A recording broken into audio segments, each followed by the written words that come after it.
Hello there everyone, welcome back to my channel Fanfiction podcast. Today we will continue our journey of what if Deku became the Kingpin of Japan's Underworld Part 9. Before we start, please like, share, subscribe, and comment in the comment section. Chapter Summary. Storm arrives. Some new shocking development. Also some fluff. And then, the storm arrives. Chapter Notes. Release a day earlier because I'm goddamn bored and don't feel like doing anything. Publishing stuff feels like a way to kill the time. See the end of the chapter for more.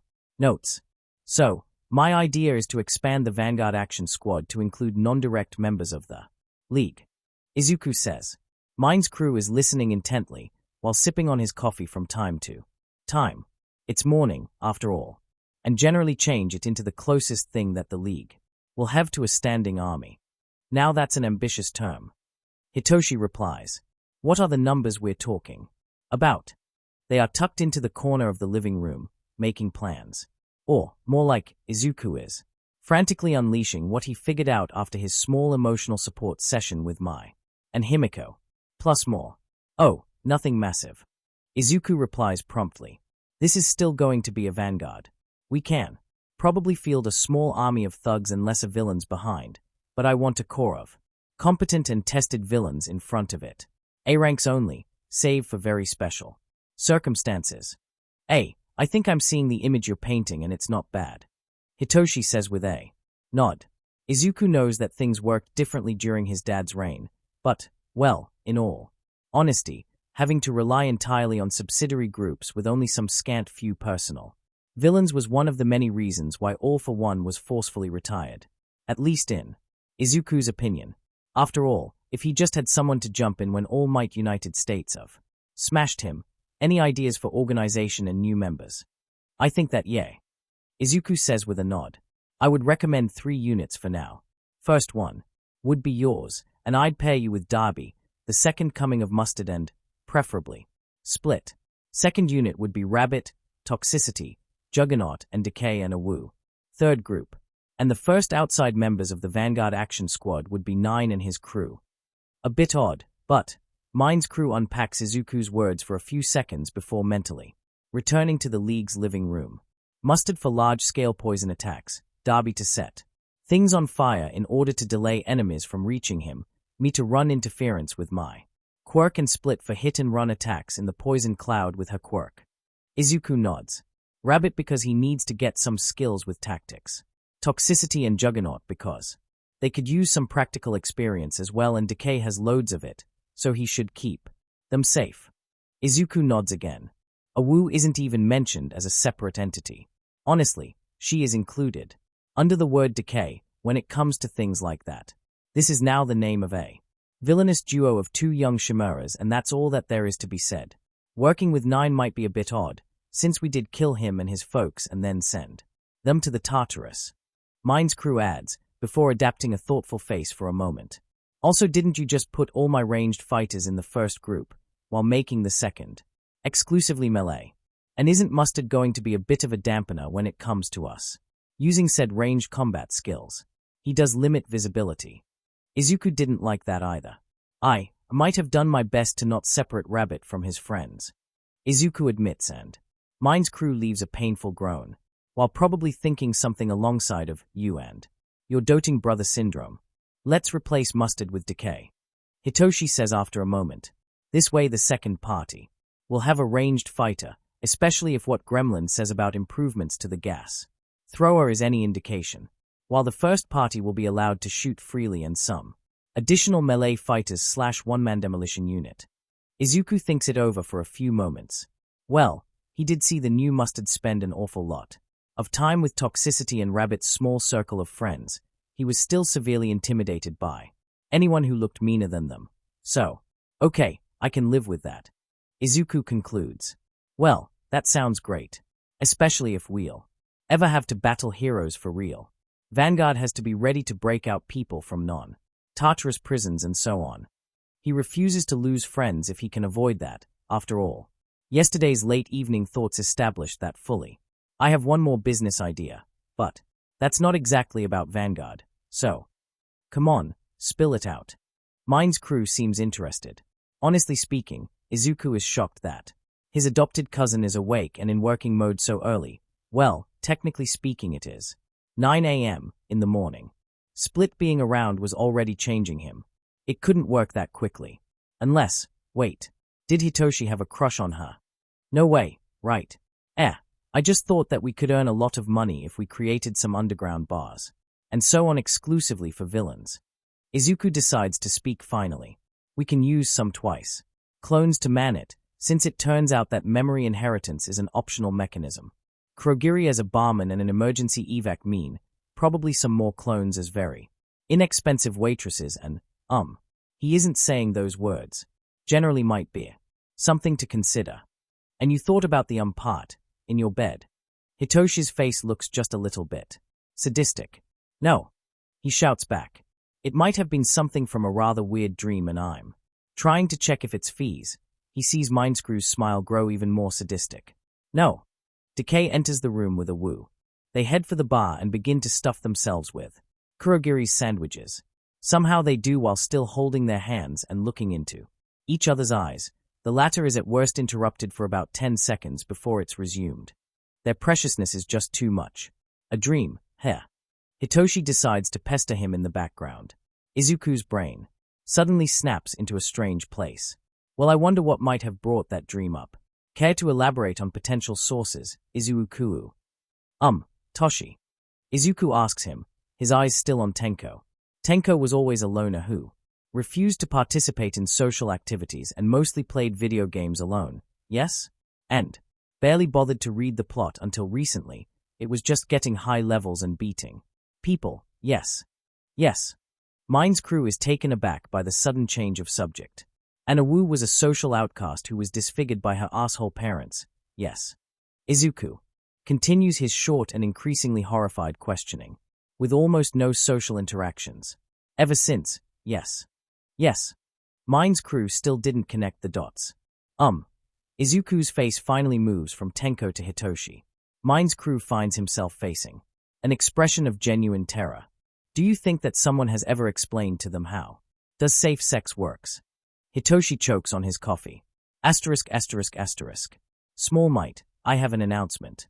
Vantablack, hell yes. Clown Uncle, hell no. Burn, hell maybe. Cat Provider, what is it this time, Izuku? Insomniac, Christian, atheist and an agnostic walk into a bar, and the barman is doing his best. Vampire Princess, XDDD. Clown Uncle, ha ha ha ha ha. Small Might, I still have an announcement, also LOL. Sneaky Gecko, say it then. Small Might, following some incense-ordained medical tests, Awu temporarily retires from active combat. Vampire Princess, did something happen to my sister-in-law? Small Might, Tenko did. Vampire Princess. What? Vantablack, he is hiding something. Vampire Princess, I know. Toxic Girl, oh, for how long? Small Might, for something like 9 months. Small Might, also Papagiri is going to be Grand Papagiri. Cat Provider, say what? Vampire Princess, oh my gosh. Vantablack, surprised face. Miss Explosion, Tenko and Suto made their own baby. Sneaky Gecko, Complex Mutant Team say YEAH. Vampire Princess, YEAH.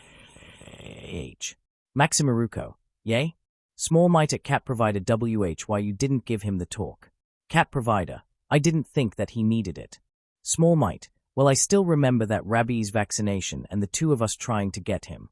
With a blowgun so yeah I understand that he is a bit complicated to work with but come on.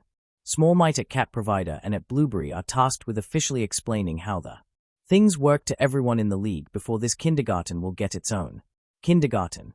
Small Might, just tell them all to not have sex until they are ready for children because, knowing our luck every imaginable contraceptive will fail just to mess up with the league a bit more, Small Might, seriously, why are you all like this? Small Might, also why is everyone silent like that? Insomniac, I think that Tenko is getting unexpected visitors, give them some time. Small Might, stop turning my own words against me. Insomniac, no. Asterisk. Small Might, Shimura family is about to grow in numbers. Tintin can, Tenko is going to marry someone else. Small Might, why is this the first thing that came to your mind? Tintin can, well there is a precedence, so. Tintin-can, wait. Tintin-can, it's not that so. Small Might, yes. Tintin-can, oh. Tintin-can, OH. Tintin-can, well this is great. Congratulations to young Chimeras. Nana perks up in her seat, faint smile blooming on her face. Small Might, I shall relay those congratulations to Suto. Tintin-can, what about Tenko? Small Might, still unconscious, the discovery hit him like a brick. Tintin-can. Small Might, I think there is a limit to how much love and preciousness Tenko Shimura can feel at once. Small Might, and he hit it real hard. Small Might, Rabbit already brought him back, but he just looked at Suto for a few seconds, and then fainted again. Tintin-can. Asterisk asterisk asterisk. 2 hours later Izuku is staring at the newest message from his mom, together with Asa, who is hyperventilating next to him, eyes locked on his own phone. Izuku. Does this mean? Rabbit tries to speak. And breathe. At once. The results aren't pretty. You remember the day when Tenko married a Wu. Izuku manages to speak in a bit more cohesive way. And then Himiko married me right after that. Rabbit nods lightly. That was the unexpected marriages day. Looks like today is unexpected pregnancies day. Izuku hopes that it's going to be a girl. He has one younger sister, yes, but he agrees with his father that when it comes to Eri, then more is better. He receives another message on the villain network. He expects another unexpected pregnancy announcement. But no. Principal, Meta Liberation Army forces are making landfall in northern Japan. It's also the unexpected war day. Asterisk asterisk asterisk. The Northern Battle Group had its headquarters near the place where the Amori, Iwate and Akita prefectures met. It was permanently garrisoned by Yoromusha, no less than 3 additional top 15 heroes, about 200 unranked heroes, like those from Tartarus. They said goodbye to popularity and fame and instead opted to serve in de facto military. 1,000 soldiers of the ground self-defense force and similar number of policemen from the riot units. The HPSC couldn't predict where exactly the MLA would land, hence the positioning. Those 3 prefectures, due to being the northernmost ones, were the most likely targets for the invasion if Redestro decided to invade Japan. If the attack occurred, local heroes and police units were supposed to delay it, giving the NBG time to sortie with full force and push the attackers back into the sea. It was, in full honesty, a foolproof strategy. The 100,000 warriors of the MLA had some heavy hitters, but the majority of them were a mob. It was the joint estimation of the UA and the HPSC that a single unranked hero was an equivalent of 20 to 30 regular MLA warriors. Riot units of the Japanese police and the JGSDF were capable of eliminating MLA units several times their size as well. Unfortunately, the situation changed when the MLA executives came into play. People like Trumpet or Skeptic were capable of going toe-to-toe with top 30 heroes. Slidingo excelled in a single combat and played in similar league to people like Mr. Compress or Stain. Geeton was a living weapon of mass destruction, a man capable of freezing a small city with a flick of his finger and an overbearing desire to show his power to the world. And then there was Redestro, man whose stress made him stronger, man who fought Endeavor and Thunderbolt at once during his coup and emerged victorious, the coup failing only because All Might arrived at the scene and stopped Redestro from capturing the National Diet building. And even then, Redestro managed to flee. He was also a master strategist and tactician, someone who played in the same league as people like Nedzu and Sir Night Eye. It was easy to discount him as a hulking juggernaut. When stressed enough, he turned into a black monster bigger and bulkier than All Might. But he was the last leader of a secret conspiracy that lasted for generations, a conspiracy that embedded itself into the highest ranks of the government, the financial elites and the media. Conspiracy that remained undetected until it was ready to overthrow the government and change society in its image. The fact that Redestro found pride in knowing every single warrior of the Meta Liberation Army by his name, face, and quirk was probably a cherry on the top. When the coup failed, he met every single MLA unit that lost even a single member to say his condolences. He knew the fallen. He cried for them. He might have lost the coup, but the MLA turned even more fanatically loyal to him on that day. HPSC knew about all of that, just as it knew that the Japanese naval forces were in a position to decimate the MLA forces before landing, unless Giton was with them, then sending. Anything other than a nuclear missile was just a pointless loss of human life. With the estimated number of landing crafts available to the Meta Liberation Army, it was obvious that no more than 20,000 warriors could make landfall in one go. Northern Battle Group had enough heavy hitters to hold its ground even if Destro included himself and all of his executives in the first wave, while having enough unranked heroes, soldiers, and policemen to decimate the rest. By the time the second wave would be ready, the first one would be massacred, and the HPSC reinforcements would begin arriving to help mop up the survivors. The coup changed things, to the better, oddly enough. The table members within the Northern Battle Group didn't raise in arms.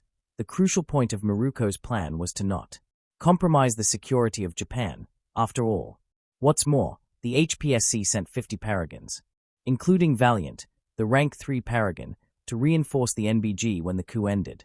After the events of Tartarus Battle, the president of the Hero Commission has also made a decision to bolster the Northern Battle Group with every remaining active member and equipment piece of the GSDF. This decision was approved by the government, and the process was underway when the war started. The HPSC made several crucial miscalculations with that plan. Although, in all honesty, that wasn't its fault. They all bottled down to a single thing, in the end: Overhaul. No one expected Overhaul to still be alive, despite standing a few meters away from an exploding nuclear bomb. No one expected 25 inferior Eclipse copies, boosted with special trigger, warping 25,000 MLA warriors alongside the 20,000 that got there by sea. No one expected close to 500 A-rank villains marching alongside the MLA armies, most of what remained from the Tartarus escapees after desertions, hero raids, and people simply returning home overseas. No one expected the largest joint deployment of the Inhuman Supremacy Party in history rising out everywhere, throughout northern Japan. No one expected 20 remaining purified and 3 remaining third-gen Numas. The defenders were going to do their best. Like during the Tartarus attack, it wasn't going to be enough. *****. Scream was one of the heroes deep in the Hero Commission's pocket. Her screaming attacks were causing collateral damage left and right. They worked differently than present MICs. They could cut steel when she focused them enough. HPSC was always willing to smooth things out in exchange for favors. So yes, she was a quote-unquote corrupted hero. She did her job, despite that. Stopped villains, saved people. She didn't take money from the HPSC, just accepted their help when needed. Scream saw no issue with that. Normally, sometimes when she saw people like All Might on the TV, there was something like a regret deep inside her. She was never going to admit that publicly. She refused to admit that to herself. But deep inside she knew it. There was no sortie against the MLA landing forces. Reports from the police precincts and hero agencies throughout the northern prefectures made it obvious that they can't hope to push Destro armies back to sea. Not with those numbers. Before Yoroi Musha had time to consider retreat south, the vanguard of the MLA, reinforced by the ISP warriors and, were those the purified, arrived through the warp gates and launched itself against the reinforced walls of the Northern Battle Group headquarters. She could see them from her position on said walls. Scream had enough combat experience and knowledge to understand what that meant. PLF and the MLA joined hands. The defenders eventually repelled the enemy vanguard after 25 minutes of fierce fighting. Scream killed 1/3 Gen Numu, 7 purified and 37 A-rank villains.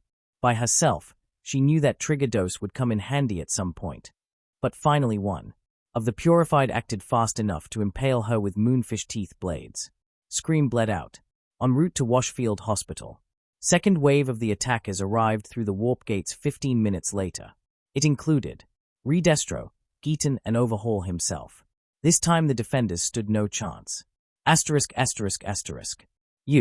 Your meta ability is weak. Giton, because of course, it had to be that damn asshole. Announced. He was standing on an ice bridge, towering over the walls of the headquarters. Easy to snipe.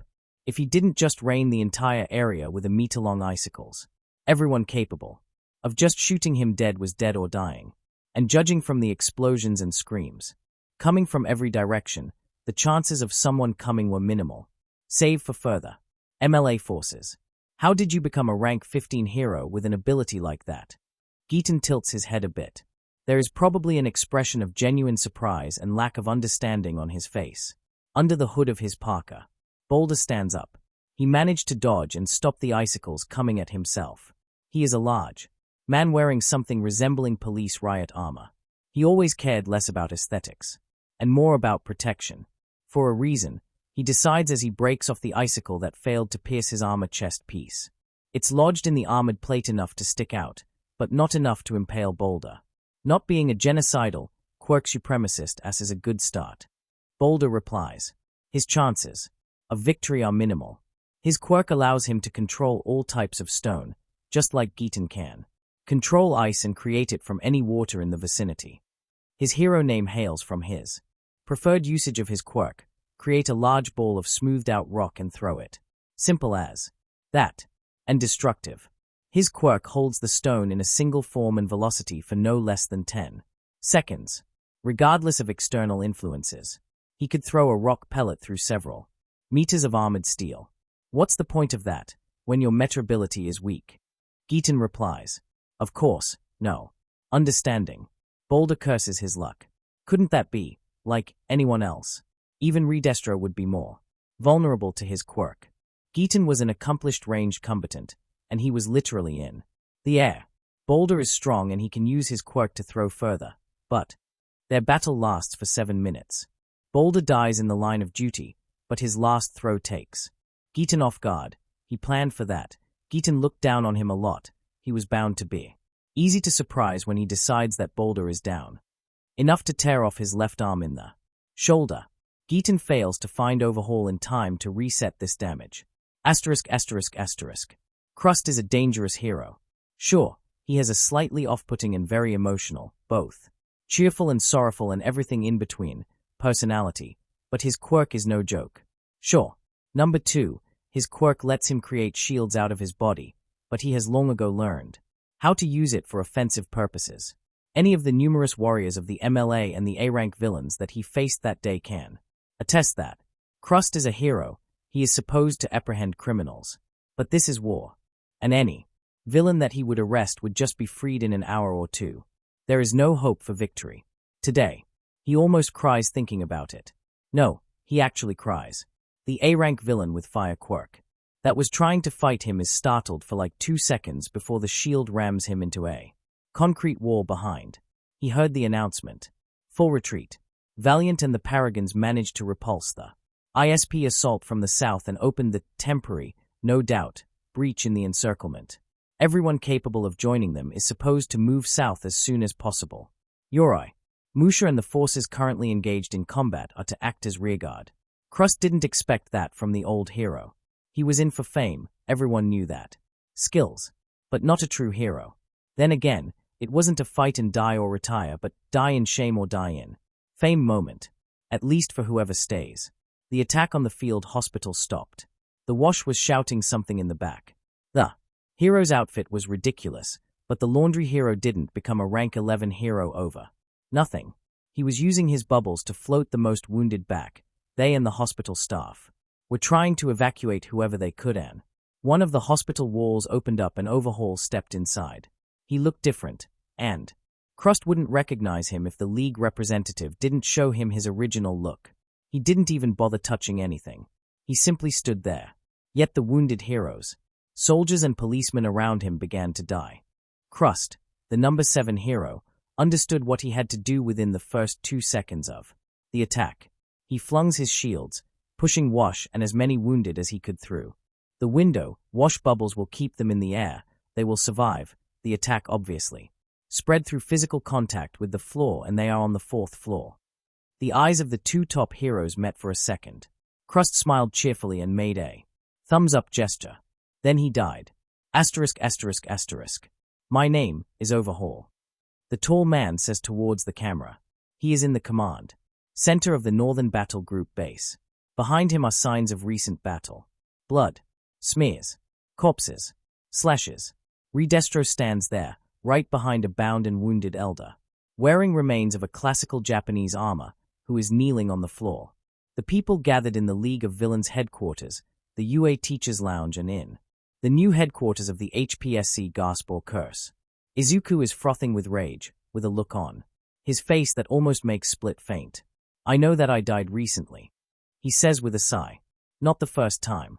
Dying gets easier the second time, and there will be no third one. He chuckles lightly. I speak to you all to announce that Redestro abdicated in my favor. I'm the new Grand Commander of the Meta Liberation Army, which, as of now, officially becomes a part of the Paranormal Liberation Front. But that's not all that I'm going to say today. All for One is hugging his terrified daughter, with an expression of pure murder on his face. Inko is hugging her too, her face matching her husband's. I waged a war against Japan for a long time. Overhaul says. Ever since the Hosu, all they. Then I made my first open move. Despite my best efforts, I was still treated like a villain. A domestic threat. A terrorist. This ends today. He smiles towards the camera. Today more than 200,000 warriors of the Paranormal Liberation Front stand behind me. I've taken 3 prefectures and we shall not retreat from them. This is now an open war. We'll march southwest until the entire Japan is ours. Until the UA, the HPSC, and the League of Villains will all be a dead and forgotten memory. He makes a slight gesture. Redestro breaks Yoroimushi's neck. Millions watching the hijacked TV broadcast react with a mix of fury, horror, and shock. The Paranormal Liberation War starts now. Overhaul chuckles. Perhaps this time you will notice that fact. And then I will heal you all. I will heal the world, even if I have to do it one person at a time. The broadcast ends. And so does the fragile peace in Japan. Chapter end notes. Those of you that read Ties That Bind already know Sort of Child was just announced to the world. Yes, guys and gals. It's the dreaded Ico. Eraserhead's first official demon. Child, it's like a problem child but to other problem children, so it's problem child. Squared pretty much. Doesn't get any lines here, way too young, but that's how she was. Conceived in my little multiverse. TTB was born because I decided to age her up and make her a character. I have committed a comedic one-shot, except it's a 3-shot. At least check it out. Here. I have also committed exiting the stage, which is basically Ties That Bind, except Butterfly Effect was a bitch and the world was pushed from adorableness and fluffiness into grimdark. Check it out. Here. Chapter Summary. Paranormal Liberation War, Paranormal Liberation War starts in earnest. Chapter Notes. Decided that I haven't updated things on Wednesdays in a long time, so decided to drop a chapter today, in hopes that I'll catch some readers that I otherwise missed. Also, seriously, I have more fics than just this one. Just check the series that this story belongs to. I know that some of their premise might sound weird or SMTH, but at least try a few chapters. I guarantee you that my writing improved by far after Cure 2. Evil, Crying Face, PLS. See the end of the chapter for more. Notes. Small Might, that son of a bitch. Day 1. Small Might, I'm going to murder him. Small Might, skin him alive. Small Might, fuck you Overhaul. Small Might, Fuyuokyu. Principal, you do realize that it's not the League's chat room, yes? Small Might, I assure you, my dear Rat Abero Principal, that I'm significantly more vocal and descriptive on League's chat room. Small Might, this is a censored version. Tintin can, honestly speaking, considering what just happened to Crust and what we know about Overhaul, I'm willing to hold that man down while Legion brutally murders him. Spying Eye, Mirio. Tintin can, I'm sorry. Sir, but that's the truth. Spying Eye, no, I just wanted to remind you that Overhaul can kill with a touch, ask. Eraserhead to hold him with his scarf instead. Ninja. Fashion statement. Alright. Nap needed, I'm in. Small Might, so wholesome sob. Small Might, please be my third family. Tintin can, don't push it. Small Might, alright my totally not an adopted older brother. Tintin can, Small Might, estranged older cousin. Small Might, can All Might be my adopted uncle. Tintin can, stop. Seriously. Please. Small Might, alright, sorry, bad time considering what happened to Crust, I'll try to stick to the subject. Sorry, swears and humor are my ways of dealing with stress. Sorry once again. Small Might, back to the subject. Small might. We now have an official war, and the overjerk, I'm going to go rapper on his. Asan start to refer to him like that. Has like 200,000 fanatics instead of a few thousand. Small might. Ideas how to proceed with that? Small might. Because I sure as hell didn't make a contingency plan for the quirk supremacists. Joining hands with a guy who wants to erase quirks. Principal. That scenario didn't occur to me either. Spying eye. Same. Principal. If there is an analyst that foresaw this development, I'm going to hire him even if I have to pay him his weight in gold. But not before having him or her run through psychological counseling. Principal. But probably there is none. Principal. Any idea what Overjerk did to himself? Small might. Overjerk 3. Principal. Yoroi Musha sent the data from the NBG headquarters before its fall. Overjerk. Used his power on people despite not touching them. Small might. What? Small might. Send me a recording, I'll have a look. Principal. All right. Principal. HPSC president is pissing her pants off at the development. I expect the GSDF to get resurrected with every available yen pushed into it. There might even be a draft, because, to be honest, we don't have the numbers to face the masses of warriors that the PLF can now field. Principal. I'll be also extremely shocked if the government doesn't hand her dictatorial powers for the duration of the emergency. And, frankly, I don't think we're in a position to oppose that. I'm officially just a hero and a school principal, and she is the only member of the generally understood government that has enough authority to pull that off. Principal. I'm also going to have to work with her. Oh joy. Small might. Any chances to make the alliance between us official for the duration of this mess? Small might. League's operations will benefit if the HPSC will not try to arrest us at every opportunity. Principal. I'll ask. Considering the chaos and the fact that the front now has head checked, she might be receptive. Principal. Same with the Vigilante Alliance. We should leave the infighting for times after the war. Spying eye. Hopefully the coup beats some sense into her. Spying eye. The fight barely started and we are already in the corner. Principal. I'm also going to start calling my international favors. We need every hero we can get, regardless of the language they speak. Asterisk. Small might. I finished analyzing the recording of the fight. Together with Rabbit. Small might. I don't like it. Principal. Details please. Small might. Overjerk seems to have optimized his new body with his quirk in mind. Consider him a Class 6 quirk bearer. He de facto is one now, even more than before. Small might. Also an increased strength, speed and reaction time. Hard to say how far, but do not consider him a weakling only dependent on his quirk. He is pretty much a humanoid. High-end Numu, considering the scale of improvements. Small might. His quirk can now affect things through indirect contact. He killed Crust by dismantling him through 3-stage indirect contact. Overjerk's hands, Overjerk's body. Floor crust. He probably has a hole in his boots, or that's actually a 4-stage contact. Small might. Do not engage him unless you are airborne. His quirk doesn't affect gases. Can attack him from outside of his effective range. He seems to be limited to something like 50 m. But don't quote me on that. That's the furthest distance we saw him using quirk, or have Eraserhead stare him down. All right, damn. He is my perfect counter, isn't he?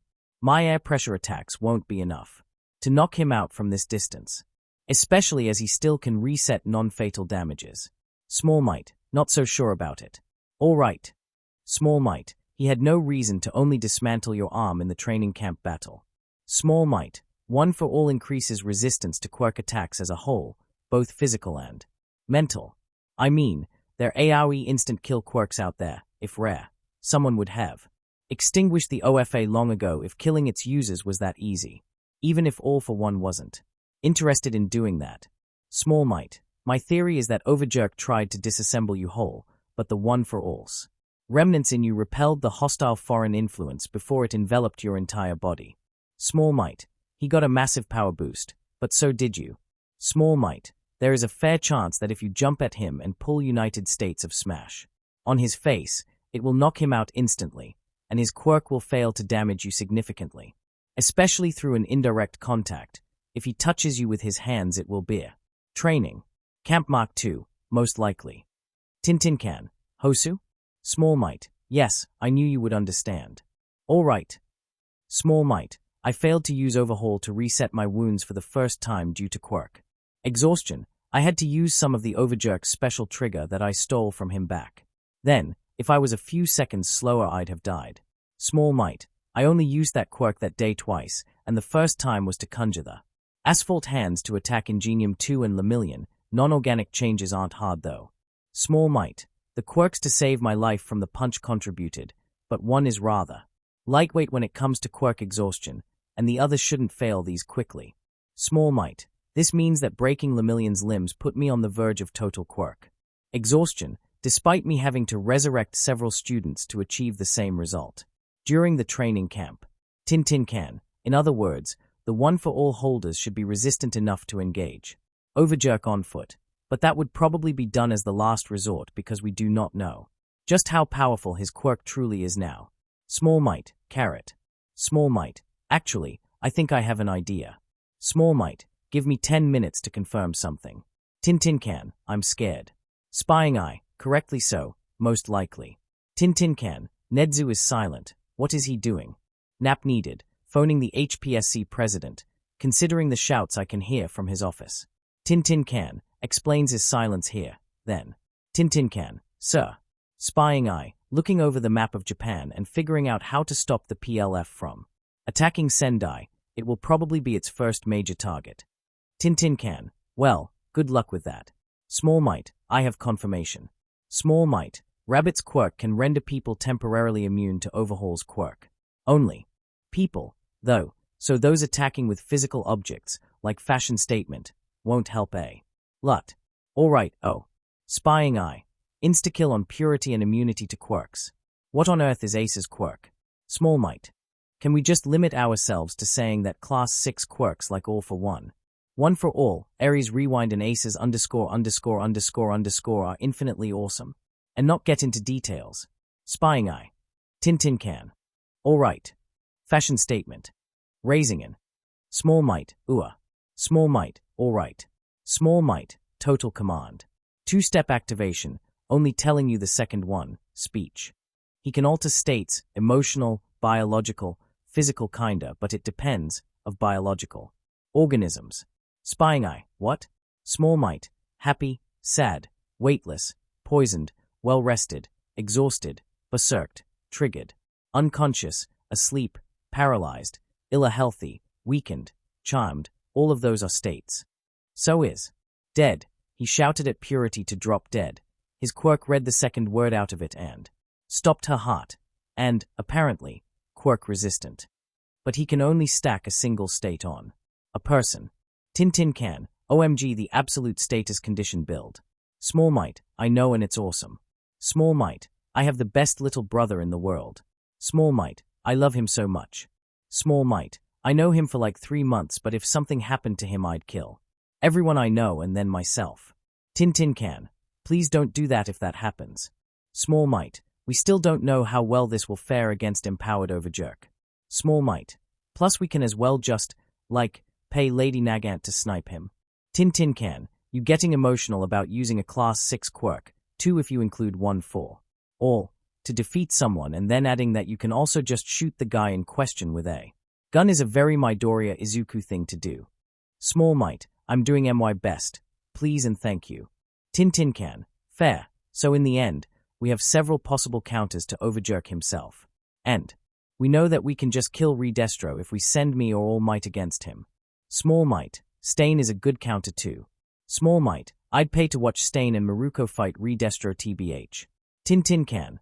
They can stand each other. I figured that one would kill the other quickly. Small might. Oh, they do that constantly. But I can resurrect people, remember? Small might. Also at this point I'm like 70% sure they do more than just regularly kill each other during their lone training brawls behind closed doors. Small might. Wink wink.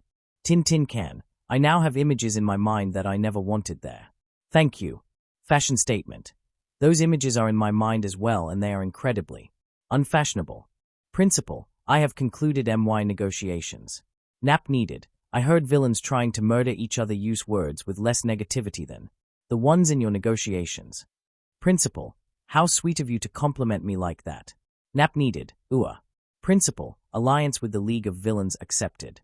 She really hated the idea, but she agreed to issue a don't engage order on your members for the front line and any operation outside of it that she was informed of beforehand and has given her permissions. Principal, also it appears that I was correct with the dictatorial powers government is pulling back some law from the dawn of Quirk's era chaos to give it some legal framework, and the GSDF getting resurrected. Principal, you can also expect our foreign ministry begging everyone out there for every piece of spare military hardware to equip it, and for foreign heroes to come to our aid. Spying eye, we'll probably not pay back those debts anytime soon. Principal, probably not. Nap needed, you can probably pay them off from the UA budget. Principal, you're over-exaggerating, Aizawa. Nap needed, to a lesser degree than we all suspect. Principal, the government is planning to nationalize the Detonarat Company assets within the Japanese territory and then, once the war is over, dismantle it into several smaller groups. 2. Small Might, High Time. Small Might, Vigilante Alliance. Principal, hunt is called off until the end of the war. Free hunting season for the PLF. Members, unless there will be civilian casualties, the government will not consider killings or incarcerations as acts of vigilantism. Small Might, holy shit, they pretty much legalized vigilantes for the time being. Small Might, looks like someone's finally treating overjerks seriously. Principal, it's just less vigilantes and more resistance fighters when the front passes them. Over at this point. Small Might, you can tell the HPSC president that Mr. Compress and the level is decided. That they don't need the money right now and that she can pay them the ransom after the war. The additional threat is still there, so I assume she will pay despite the government being back. Small Might, buy some additional guns with that money. Principal, additional threat. Small Might, she didn't tell you? Principal, she generally doesn't tell me things. Small Might, Mr. Compress wanted money now and then the right to officially and legally shoot and publish a film about his own life plus a trilogy of films about my life in exchange for not testing how many twice clones are needed to steal Tokyo. Principal, I think that I shouldn't have asked. Tintin can. Tintin can, yes. Asterisk asterisk asterisk. Day 27. The battle for Sendai went bad. The Paranormal Liberation Front couldn't just randomly attack another city. Oh, it launched a lot of raids using the false eclipses just to ignite fear in the general population of Japan and force the heroes to maintain garrisons throughout the country. But this time its goal was not to destroy, but to occupy. Its forces marched south slowly and methodically, overtaking town by town, installing new leadership, loyal to the Free Republic of Japan, with its temporary capital in Sapporo on Hokkaido, then marching further while probably leaving some minuscule garrison to keep their flag up. Heroes that the HPSC and the UA managed to scrounge up, without leaving the rest of the country open to PLF raids at least until most major towns would be covered in warp. Coordinate scramblers launched counter-raids. They managed to delay the inevitable for almost a month. But eventually, everything north of Sendai was taken over by the PLF. 2. Additional prefectures have fallen. Sendai was reinforced by everything that Japan managed to send north. Outskirts were evacuated, people were fleeing the city right from the start of the war, and Cementos, together with UA support course and a lot of heroes with appropriate quirks, fortified its northern approach to the best of their ability. Not enough. Sure, Overhaul and Redestro and most of the PLF heavy hitters played it cool and kept away from the front lines, but the PLF had a lot of A-rank villains to spare, and even more of its expendable cannon fodder.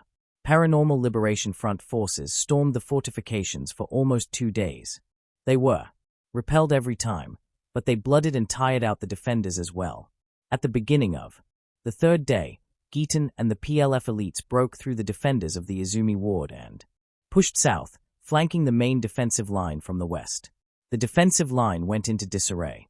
After the last counterattack against Giton's division was repelled, the disarray turned into a general retreat south, with the defenders, heroes, vigilantes, policemen and soldiers, trying to move fast enough to flee the city before the PLF would encircle it and change the city into a death trap. Giton was moving too fast for it to work. Asterisk asterisk asterisk. Well, if it ain't the ice cunt. Darby laughs loudly. He is tired, just slightly beaten up, and generally wants to go home.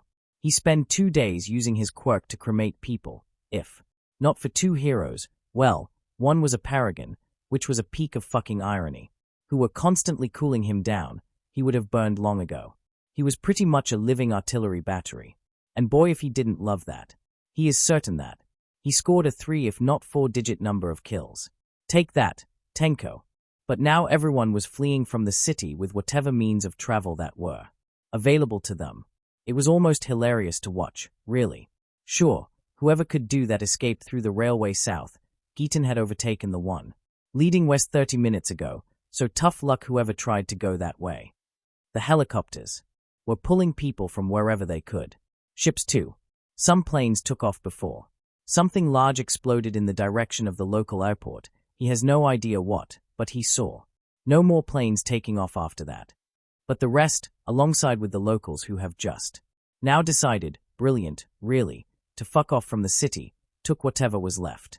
Darby swears that he saw Ms. Joke erase ahead and present MIC book it in some junk passenger car that he isn't even sure was theirs. Hilarious, really. Then again, present MIC was carried inside, and the remaining 2 were underground heroes, so they probably didn't care about appearances that much. Tuya Todoroki had the distinct misfortune in all of that, one that he approaches with suicidal indifference. He ran south. He was close to the westernmost part of the defensive line. His chances of getting out of the city in time were pretty nil considering his positioning, and there was also the part when he lost, more like burned, his phone and the GPS localizer, so he couldn't hope for Kurogiri to pick him up. Of course, just OF fucking course he run into Giten. That guy seems to be the second biggest drama queen, well, king, after Izuku's dad. Flying in the air on an ice platform.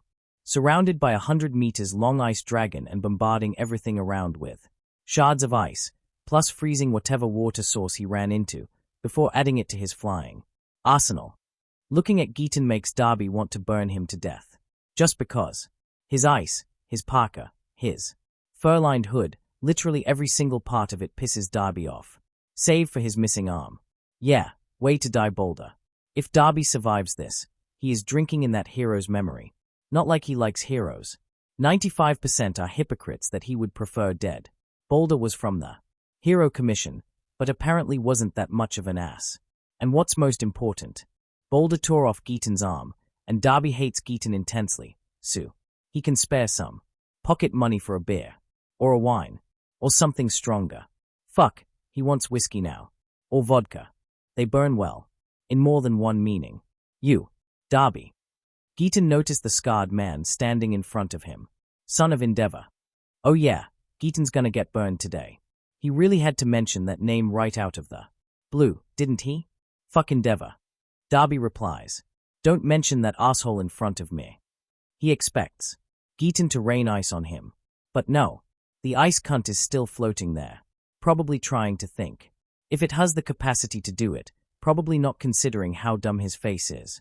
Darby is alright. With that, every second makes him cool down more after the recent engagement, and there is always a chance that League will pop up. Your meta ability is strong. Giten speaks finally. Why League? Why not join the meta? Liberation Army?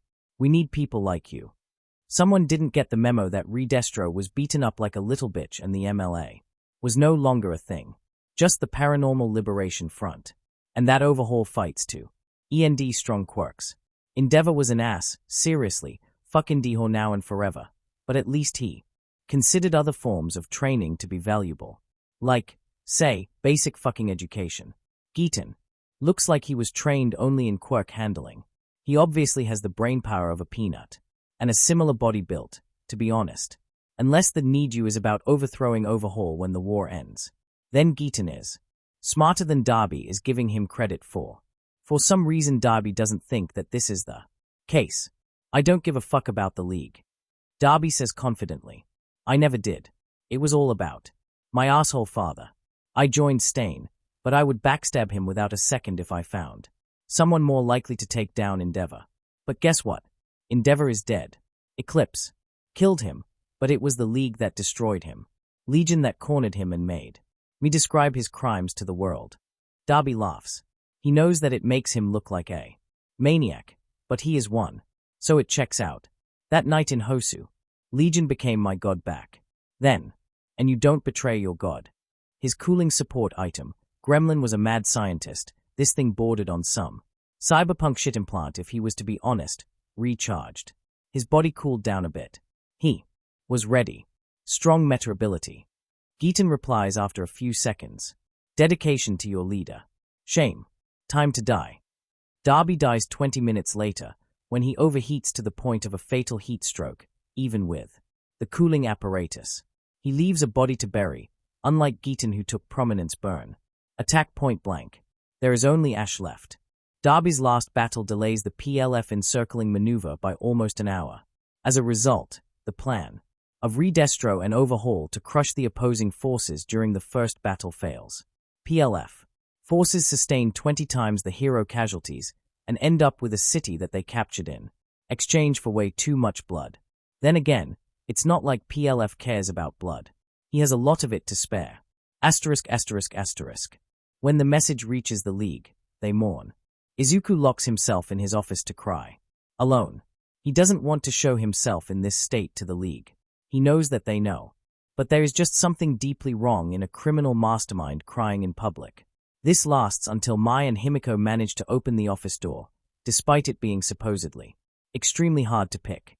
They then drag him back into the living room to join the general, crying and mourning.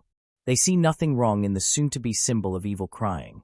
Alongside his family, he isn't even angry when he discovers that they got in because Rabbit secretly copied his office keys, just with such a situation in mind.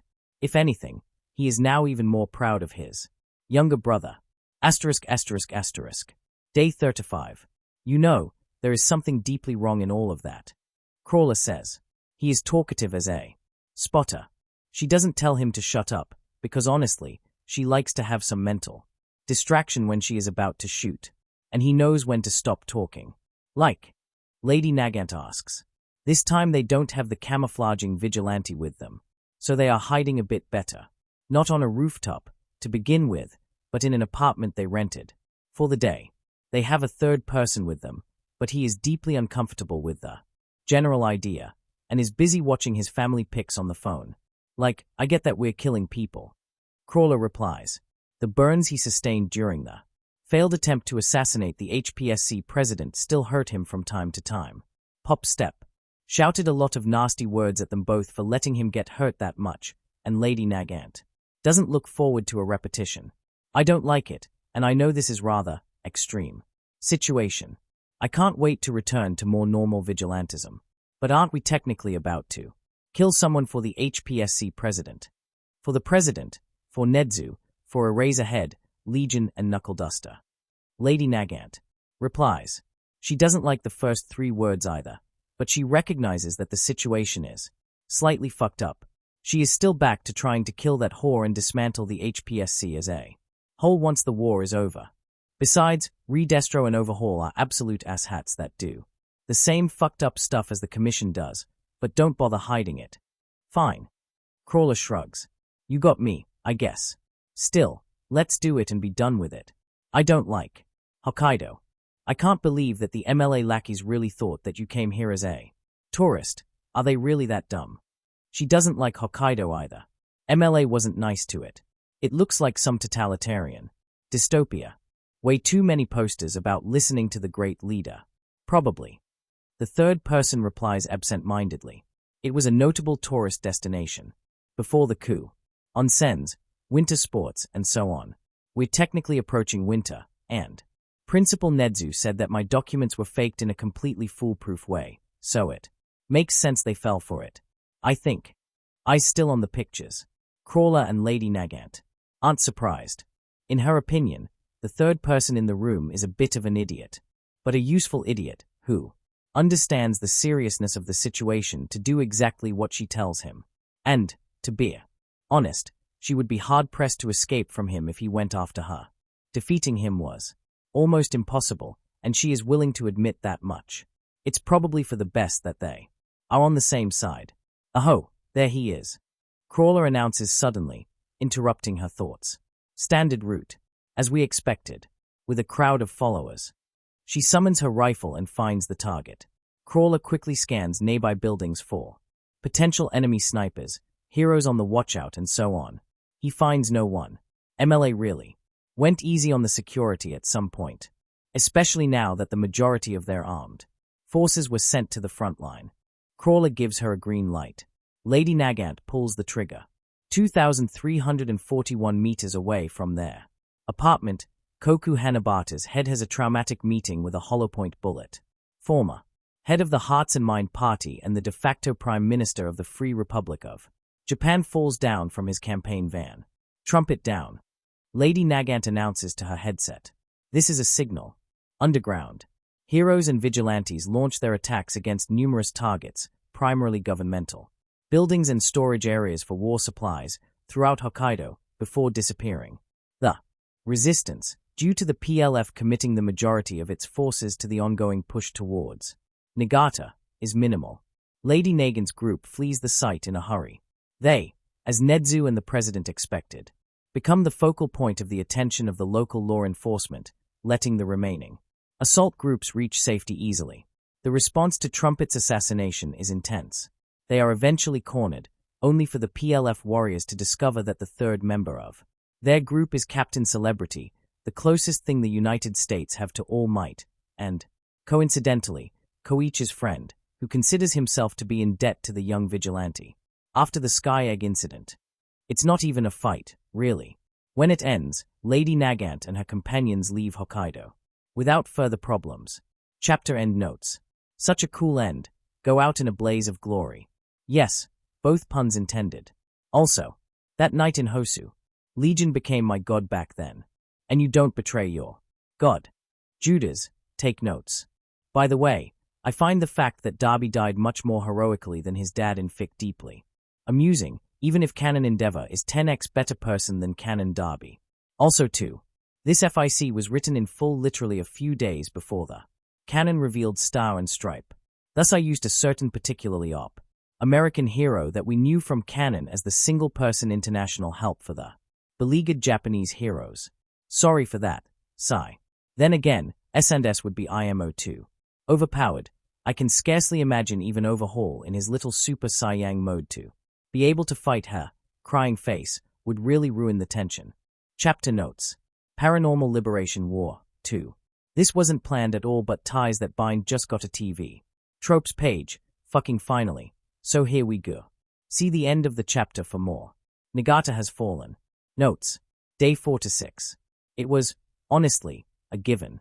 Even without Geeton out there to bulldoze through the defensive ranks of the heroes, the Paranormal Liberation Front had more than enough of firepower left to deal with that city. Heroes had to defend both Niigata and the direct route between Sendai and Tokyo. The latter was significantly more important, which didn't stop the Fukushima Prefecture from mostly falling to the Paranormal Liberation Front relentless march south. Worst of all, at least to the heroes, Overhaul got his lab back.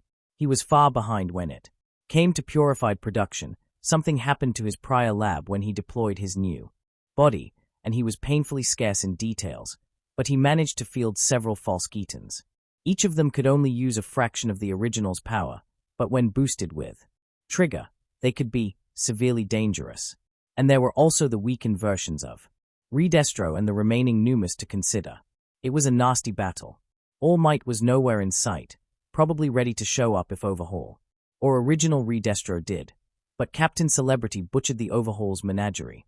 His presence was nasty surprise to the Paranormal Liberation Front, since absolutely no one knew why the American number 2 hero, and he was pretty close to number 1 slot, really, suddenly threw himself over the Pacific Ocean to assist Japan when the war started. Fun fact, you might be a mini-Geeton boosted almost to Geeton level of power with lethal doses of Trigger or similar thing but for a Redestro, but you'll still die when someone drops a cruise ship on your head. Christopher Skyline was eventually forced to retreat, but that was less due to wounds and more due to physical exhaustion and the battle beneath him. Ending. While the aerial juggernaut was fighting the PLF monsters, the regular warriors and the A-rankers, entire platoons of A-rankers, something essentially unheard of in history, bulldozed through the hero defensive lines on the outskirts of the city. The Paranormal Liberation War was a conflict unheard of during the modern times. The smartest military minds throughout the world were already observing the events, and the Number of international hero and villain groups pitching their support for either side grew steadily. The war was akin to the Spanish Civil War, a massive field experiment for modern military tactics and technologies. Rules on not using quirks during the international wars still remained. Nobody wanted people like Endeavor or All Might to become one-man armies for some international conflicts. Dawn of quirks, and then the era when sufficiently powerful quirk users could easily become warlords and rulers of their own empires, were long gone, and nobody really wanted their return. But knowing what might have happened if those rules were thrown out of the window was a potentially useful thing. And this war, it was technically a villain insurgency according to international law. Rules were lax. Paranormal Liberation War proved that heroes on such a battlefield were, in the end, something akin to late Middle Ages knights, powerful and unstoppable forces of nature, especially those stronger ones, but ultimately too unruly and lacking discipline, capable of conquering an area, but faring much worse in holding it. Heroes and villains battled it out, but it was the GSDF, with some police reinforcements, and the regular MLA warriors and QLF soldiers that held the ground. Majority of skirmishes and smaller battles were waged by those forces, with heroes and villains playing the role of tanks or fighter jets, something to establish superiority or help in rooting out resistance, but needing support to actually capture and hold something. Villains thus far triumphed, mostly by the virtue of too many heroes being forced to stay behind the front line to guard their towns from warp raids, which meant that the villains had numerical superiority over the heroes. The fact that MLA had several times the numbers and training of the re-established GSDF was a major contributing factor. Every battle thus far ended with far greater casualties on the PLF side. Every captured town forced the PLF to garrison it. Their superiority in numbers was going to be a fleeting thing, and trying to capture and hold a city as large as Tokyo was going to be a nightmare. Their numbers on the front line were whittled down further after the League of Villains decided to say goodbye to Derby in their own way and launched a Warpgate raid on Sendai. That ended with almost 2,000 PLF warriors dead, wounded or gone. Gremlin took down their communication network. Kurogiri warped bombs into several major buildings, and the League as a whole spent 7 hours hunting for survivors before the overhaul's general staff noticed what was happening in the city and warped in reinforcements directly into a minefield made by Gremlin, covered by the second mustard's poison gas cyclone, with incendiary rounds falling from the skies, courtesy of the quirkless equality movement. Someone stole out the PLF plans for deploying reinforcements to that city in case of the League's raid from the PLF headquarters on Hokkaido. Overhaul raged for days. Heroes could still slow down the PLF's advance more, but they were, in the end, at least, partially celebrities, trained to avoid collateral damage. Not hardened soldiers. They, as a whole, still preferred to take the enemy's prisoners if possible, and preferred to retreat, like Sendai and Nagata proved, instead of trying to grind the enemy into a stalemate by warfare, of attrition in a place filled with civilians. In both cases the defenders retreated once the line of defense on the city outskirts was broken. ******. Day 4 to 7. Chitose Kazuki has a nice day. She is the executive director of Shueisha Publishing and one of the most famous journalists in Japan. The war offered a lot of interesting scoops, and the paranormal Liberation Front was winning it, a crucial thing for someone who, under the code name of Curious, was secretly lieutenant of the Meta Liberation Army. She just finished writing a new article, one subtly questioning the way the current leadership of Japan was handling the current crisis, something to undermine the war effort without making it obvious that she was in any way connected to Redestro. The rest of her company gravitated towards slightly similar political positions, but she did her best to make it appear natural and in a way connected to the MLA. She even made a notable steps to curb quirk discrimination within her company on 2 occasions when one of her journalists did something too rash. Everyone bought it. She was seen as a champion of equality by some, oddly enough. She is about to send the article when someone enters her office, one of her interns. He asks some rather meaningless questions about his current work. She does her best to appear concerned, when suddenly she feels a slight pinch in her shoulder. She looked down to see, was that a dart? Curious feels her quirk vanishing from her. Then she sees the pistol in the intern's hand. Huh. Mind connects the dots. Her hand rushes towards a well-hidden alarm button, but the intern lunges forward and nails her hand to the desk with a knife. It was a deception. Her other hand hits the real panic button, but she hears no alarm going off. Her bodyguards don't rush inside. Did someone switch her security off? Her office is mostly soundproofed because she likes to work in peace and quiet. She can't just shout for help and surprise. The intern laughs and its face warps into that of a yellow-haired girl. Gremlin, hacked your security. No help is coming. And all the recording devices in this room just rolled belly up on us. Vampire. Himiko Toga. The League of Villains found her. How? Oh, my. Curious smiles. Through pain, but still. She is a veteran journalist. She lived through worse things to get good material. Himiko Toga. Here for an interview. I would love to make one with you. Nope. Vampire smiles back. Curious can see her fangs. Sir Night Eye found evidence for your connections with the MLA. We can't really damage the people's already waning confidence by making them understand that we have traitors in our midst, or something. So, Izuku offered to make League take you out of the picture. Anonymously. Chaito's mind is still racing to find out a way out of it when Toga leans over her desk. The girl isn't tall, but with curious hand nailed to the desk, she really can't rise to match her. You know, I really love blood. And I like seeing people bleed. Toga smiles. Something in that smile has curious freeze. But knowing that would make my beloved Izuku worry. So I don't do that normally. Love makes you do the weirdest of things, am I right? But hey. She smiles even wider. Curious understands what prey feels when it's faced by a predator. What he doesn't get to see won't make him worry. So please, scream for me. And don't die. Too fast. Chaito's Kazuki no longer has a nice day. *****. Day 54. Legion wakes up from his hard-earned nap. Raises from the couch.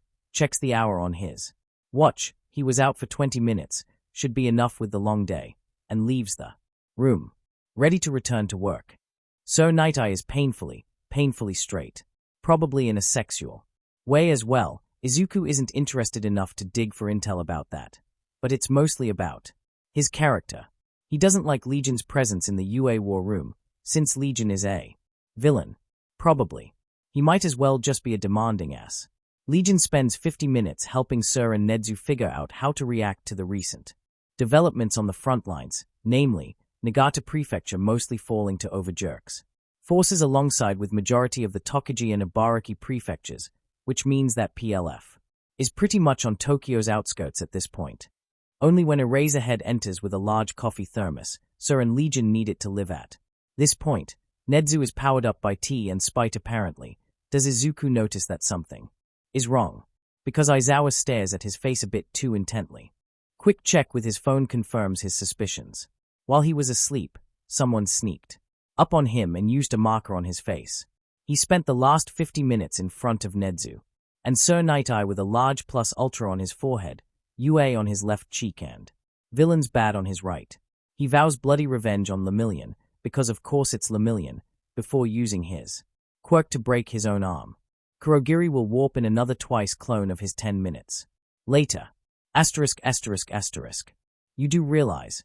Eraserhead says 10 seconds after Legion turns into mud and then vanishes entirely.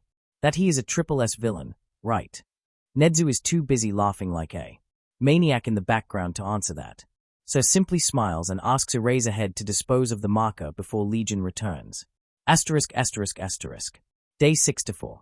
Inhuman Supremacy Party, together with, oh the irony, remnants of the creature rejection clan were one of the most major problems that Japan had to deal with since the start of the war. Not because they joined the Paranormal Liberation Front forces in their march south. PLF requires at least a minimal amount of willingness to cooperate between its member groups, and enjoys some non-zero amount of discipline among its armies. CRC had the latter, but not the former. ISP had neither and was proud of it. Instead, the remaining groups of the ISP, plus the CRC, although it operated independently from its fated archenemy, were tasked with sowing chaos throughout Japan as possible. 2. Keep as many heroes as possible away from the front line, alongside the regular warp gate. Raids at various important locations. And they sowed a lot of chaos. Thousands died during the last 2 months. But the ISP and CRC realized way too late that for overhaul they were expendable. The PLF leader never really cared about the goals of those two groups. Redestro was somewhat amenable to at least the ISP stated goals, but not to their methods. He found those barbaric. And without minds of overhaul and Redestro behind them, the ISP and CRC become one of the prime targets of Nedzu, so Night Eye and Legion. Those three working together created probably the most terrifying thing in the history of the world. Nedzu excelled in processing vast quantities of information in order to find seemingly unnoticeable tendencies and connections. Sir Night Eye was a master of conventional investigation, made even more dangerous when Nedzu finally coughed up how he got so much DNA analysis done so perfectly. Legion, in the meantime, was almost unmatched. When it came to gathering information from people, he had Vigilante Alliance, Exchange and a lot of other groups under his thumb, and he knew how to learn about things from them and how to interpret what he gained. CRC and ISP bases were mostly located by the 60th day of the war. 4 days later the reckoning came. There was no warning. One moment the complex mutants gathered in the largest ISP base in Gifu Prefecture were enjoying their one-day break from rapine, murder, and rape. The next one, the ceiling in the main room came down, almost crushing him. The massive whaleman looks up from his seat just in time to see Captain Celebrity descending into the room, with a fury on his face. "I have many issues with you," Christopher announced, interrupting the deafening silence. "Especially with the way you tend to treat women. I'm still willing to accept your surrender, but I'm not going to ask for it twice." Curator unleashed his hypersonic wave as an answer. It was, all things considered, a mistake. It wasn't a long battle. Barehead and the remaining 200 ISP warriors, 1/3 of them former table heroes. Oh, the irony, in the party's base in Wakayama's prefecture drew the shortest straw of them all. Not exactly their fault. Barehead preferred new, and still slightly heroic if bloodthirsty, recruits to pulling standard ISP shit. Beast was, frankly speaking, insane. Rape as long-term recruitment measure due to the way complex mutant genes overrode the normal human genetics. No. Barehead had to draw a line somewhere. Murder was all right, though. People gathered in their base enjoyed it, and no one was hiding it. Tearing humans into pieces was great. Hearing their screams. Some, obviously not the former heroes, although some looked like they were about to fall in line, even ate them. Giving in to their inner beasts, just not beasts, was like a drug. But they had no captives. And the League disliked fallen heroes. Miruko especially was livid with what her former compatriots were doing to civilians. Worst of all, Barehead had absolutely no idea why that pink-haired girl referred to him as Furry Rikia-san. Then again, he was no longer capable of thinking when she did that. Through the hacked base's intercom, he also was incapable of understanding what she meant by Detonarat Special Number 23, the Hate Plague. The ISP warriors on the base murdered and devoured each other in a frenzy that lasted 4 hours. The last survivor, too wounded to crawl to the nearest corpse, drove his fangs deep into his own flesh before succumbing to the injuries. 2 days later, the GSDF leveled the base down with artillery and airstrikes and spent days decontaminating everything in the vicinity. The entire vicinity of the base was promptly quarantined and remained that way for close to a decade. On a positive note, the events of the day make Izuku Midoriya finally succeed in making Midoriya start visiting Hound Dog. The biggest remaining creature rejection clan falls silent finally. It took the new Mustard A while to cover it all with his poison, but it worked well. The gas got everywhere, its doses certifiably deadly to everyone not carrying gas masks. He had friends, for the first time in his life, to defend him while he did so. The last hopes for the CRC to resurrect itself after this war die out with that base. There are only some scattered survivors left, lacking leadership, funds, bases, and even means of contact with each other. Hatred towards the complex mutants is still there, but the manifestation of it is gone from the world for the time being. The ISP bases in Miyazaki and Tokushima fall quickly and decisively. The former gets visited by All Might himself, and the latter by Lemillion and the rest of the UA Big Three. Despite the war going on, they still do their best to apprehend enemies. Those that flee their bases run into the GSDF cordon surrounding it. Soldiers have much less moral issues with fighting to kill. The ISP forces in those prefectures are de facto annihilated. Overnight. *****. Sunset is kind enough to warp them in and announce their arrival by launching some of her surfaces at the unassuming warehouse. Then she promptly vanishes from the area. She will return later to pick them up. The crowd of ISP warriors floods out of the building, shouting expletives and threats. There should be close to 100 of them here. The warehouse has a large underground area and is placed right at the edge of the forest. Good location for a base. Stain recognizes a few faces. Former table heroes. He had an eye on them for a while now. How did those fakes dare to fall so low? So, he says loudly, who kills more of them, wins. Maruko grins back at him. The massacre lasts for 23 minutes. 5 ISP warriors manage to escape, taking advantage of Maruko and Stain coming to blows over stealing kills from each other. They run into police and heroes and are secretly relieved to be apprehended. *****.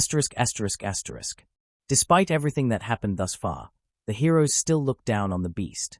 He manages to fight his way through the encirclement of his headquarters alongside some of his followers. The heroes don't take that lightly. Beast's best attempts to shake them off are for naught. Each time his dwindling army repels an attack, another one is already being prepared. The GSDF is raining artillery rounds on his position constantly.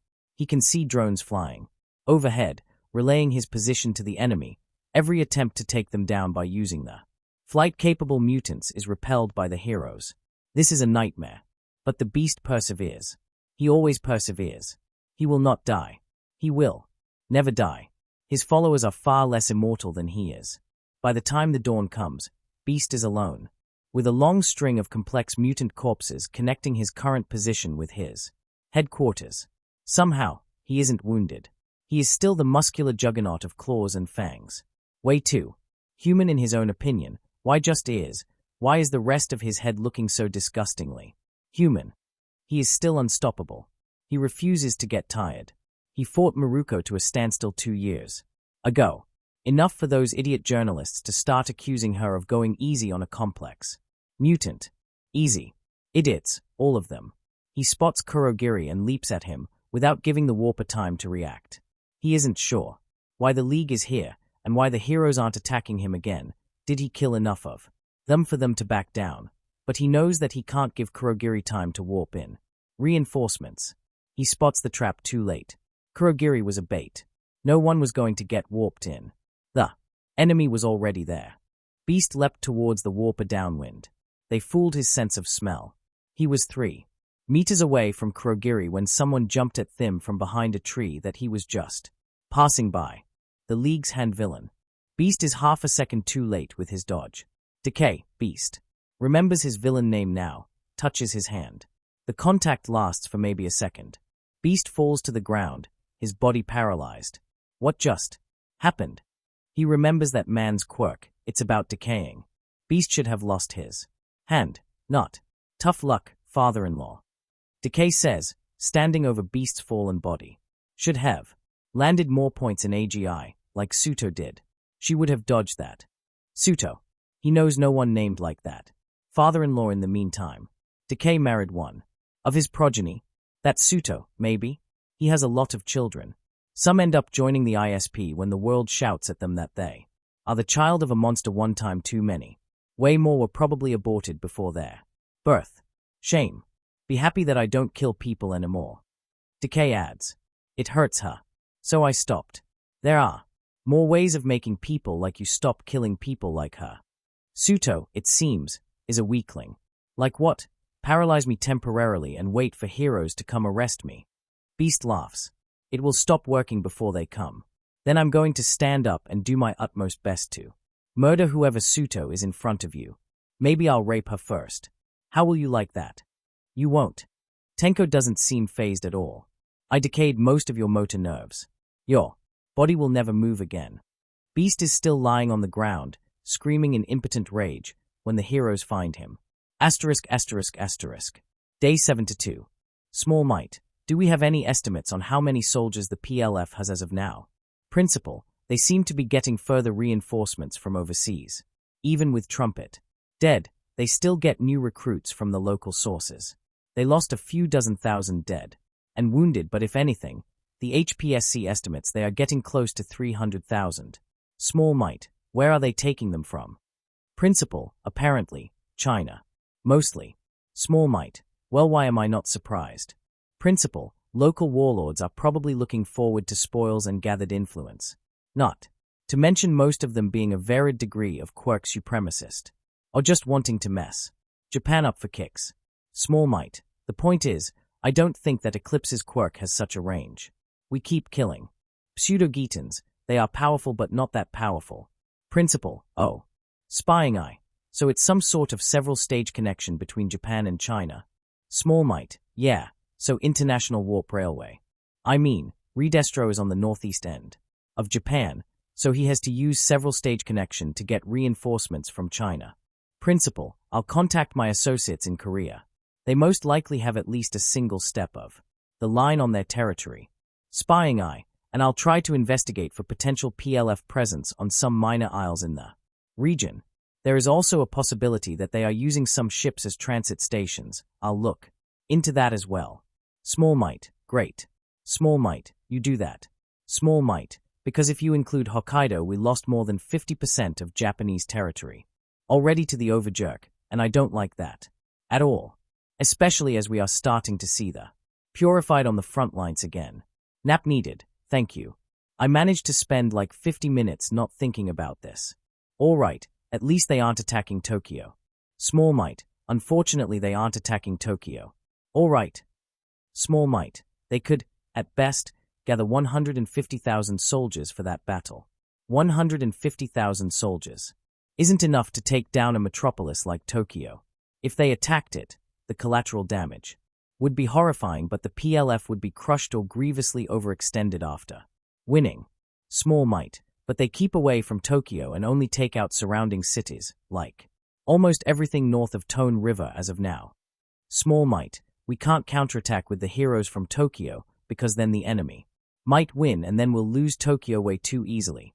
Small might, and how long can we supply the entire agglomeration through its ports if the PLF surrounds it all? Principal, Nagano fell yesterday. They are clearly trying to march around Tokyo towards Nagoya or, well, Shizuoka and Ue. I've already begun improving the school's defenses. Because honestly, I think the front line will reach us eventually. Small might, Overjerk still isn't popping up. But I think we got some of his lieutenants down by now. He can copy quirks of Trumpet and Curious, but not their other skills and position. Similar to Gitan, most of the copies are only briefly reaching his level after a lethal dose of Trigger. Spying Eye, I think he gets new ones. Spying Eye, Hummerai's cult, notable antiquark extremist cult from Europe, members have been spotted by some of the local heroes. Small might, Jesus. Fucking Christ. Can we just nuke North Japan and be done with it? Please. Principal, I don't have access to nukes. Small might, what about uranium? I'm 99% sure Gremlin can refine it quickly and cheaply. Principal. Tintin can. We'll pretend we didn't hear it. Chapter end notes. Midoriya, I'm going to make my best friend less murderous. Tenko, okay. Tenko, asterisk stops killing asterisk. Tenko, asterisk somehow gets fucking scarier asterisk. Midoriya, Midoriya, task failed successfully. The same with Mai and Himiko. He makes them slightly better, but when the oversight weakens, Hound Dog has his work cut out for him, NGL. Chapter summary. Paranormal Liberation War, 3. The Paranormal Liberation War continues. Chapter notes. See the end of the chapter 4. Notes. Day 81. Midoriya Inko takes the cup of tea from Gentle and thanks him with a nod. Danjuro earned a good place in her book over helping Izuku with his USJ attack, and thus, with Thunderbolt's death, and continues doing his best to stay there. And he has a good taste in tea. That's important. If only her Izuku would drop the coffee in favor of tea. This is, objectively speaking, a much healthier and tastier drink. He would certainly feel better. And Mr. Compress lets her drink some of it in silence, before reminding her of his existence by loudly clearing his throat. He isn't wearing his mask. He never does that in the Levelers' hideout. Oh, I'm sorry, Atsuhiro. She quickly snaps herself back in place. I was thinking about Izuku. What were we talking about? New potential recruits for the levelers, Inko. They dropped the honorifics a while ago. You don't steal the Japanese government together and not get closely acquainted in the process. Volcano thieves. I'm not so sure about them. Inko replies honestly. It was hard to find a thief that didn't want to work with the levelers after their national diet stunt, if only to bask in the glory. Or, watch how the great ones work to improve themselves. Is it about their boss? Mr. Compress asks. He isn't exactly low profile. Honestly, I'm not sure why he isn't doing heavier crimes. He is built like Endeavor and is just as likely to burn everything down. No, it's about that dusty ash woman. Inko replies. Did you see what she is wearing? I don't want her to influence Izuku's wives. Mr. Compress chuckles. Ms. Compress looks at them weirdly from her couch. Twice is still oddly shy with them and is playing a game on his phone next to Atsuhiro's sister. None. Atsuhiro's beloved son is currently in school, learning things from Kurogiri. Suddenly something happens. Mr. Compress pulls his phone out and checks something on the villain network. You know, Inko, he says after a few seconds, that your son is an absolutely brilliant young man that I love to work with. He shakes his head. I regret not joining the league. Earlier, we would make so many wonderful heists together. She is still eyeing him curiously when he starts describing what Izuku just told the levelers to do. Her eyes grow progressively wider. You know, it's actually quite sad that due to Aiko, she pats her belly. It's not yet visible, but she is not going to risk anything happening to her new daughter. I won't be able to be there with you. Not a problem, Inko. Atsuhiro smiles. You'll help us with planning, and I'm sure that your heart will be with us, and perhaps something more than that. ****. Day 83. Nap needed. Humorize fanatics just tried to detonate a gas bomb in Tokyo. Small Might, oh, great. Small Might, tried? Nap needed. I was on their trail for a while. Underground heroes jumped them up right before detonation. Small Might, any idea what sort of gas that was? Quirk suppression. Nap needed. I think just a normal poison gas. Small Might, Principal, anyone important? Nap needed. Sidero and Ragon. Barrows was there too, but she managed to escape. Small Might, Fleck Turn is probably preaching behind the front line. TSK. Spying Eye, how is your mysterious special assignment that will change the course of war going? Small Might, oh, it's going pretty great. But not saying a word about it until we're ready. But when it happens, I'll need Principal, Ninja and probably All Might and Captain Celebrity on the standby. Time will be of the essence. Spying Eye, are you afraid of a leak? Small Might, no, just a bit of a drama queen waiting for the big reveal. Spying Eye, the only reason why I'm not saying that Mr. Compress is influencing you is because I'm afraid that you'll storm out of the alliance over that. Small Might, I'll most certainly do that. Don't bring the clown uncle into this. Small Might, any news from the front line? Fashion statement, Kofu will hold for 2 or 3 more days. Not enough firepower, and way too many purified. They are attacking us twice or thrice a day, and we're slowly getting too exhausted to continue fighting. Fashion statement, we'll try to delay their advance south after retreating from the city. There are only a few roads going towards Shizuoka, but I'm afraid that if you want to climb Mount Fuji, it's probably the last moment to do that in a while. Fashion statement, unless you actually have some meaningful reinforcements to send. I almost lost my arm today, and it's not fashionable at all. Small Might, I might pitch a regiment-size unit of the quirkless equality movement, with reasonable morale. Honestly, UA has a good place in their books for those quirkless hero slots. And everyone knows that Overjerk is pushing south to get to the UA. Small Might, but not before tomorrow evening. Warping them will take a while and we need while to gather them up. Sunset isn't keeping close to 1,000 de facto terrorists in a single location. We aren't dumb idiots like the ISP.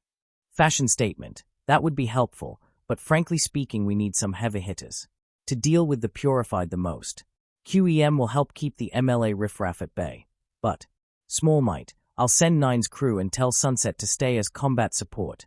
That's seriously all that I have to spare at this point. The warp counter raids are really tiring the league out. Small Might, where's All Might and Captain Celebrity by the way? I thought that at least the former would be helping best genist. Principal, Captain is assisting the HPSC units trying to slow down the PLF march towards Nagoya. All Might is in Tokyo.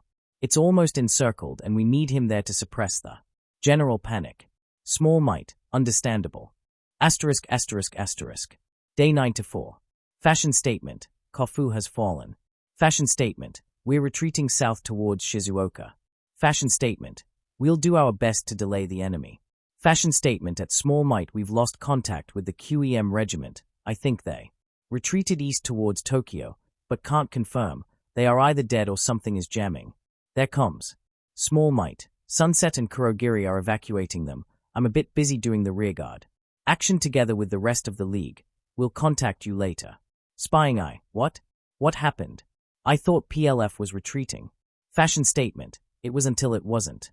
Overjerk, yes, I'm using that name too at this point.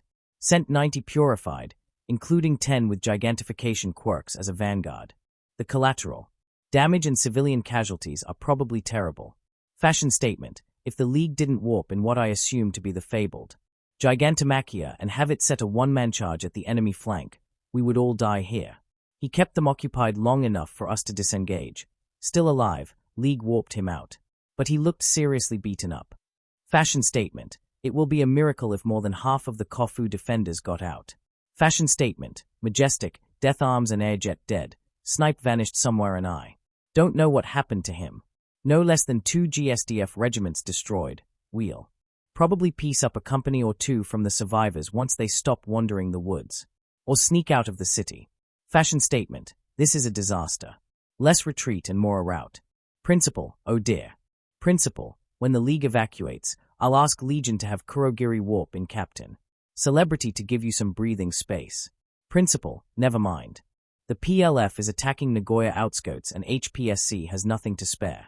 Overjerk deployed even more purified there. Asterisk asterisk asterisk. Not exactly a romantic situation. Not exactly a proper day for it. But something in Izuku broke when he saw Himiko almost die during the League's desperate battle.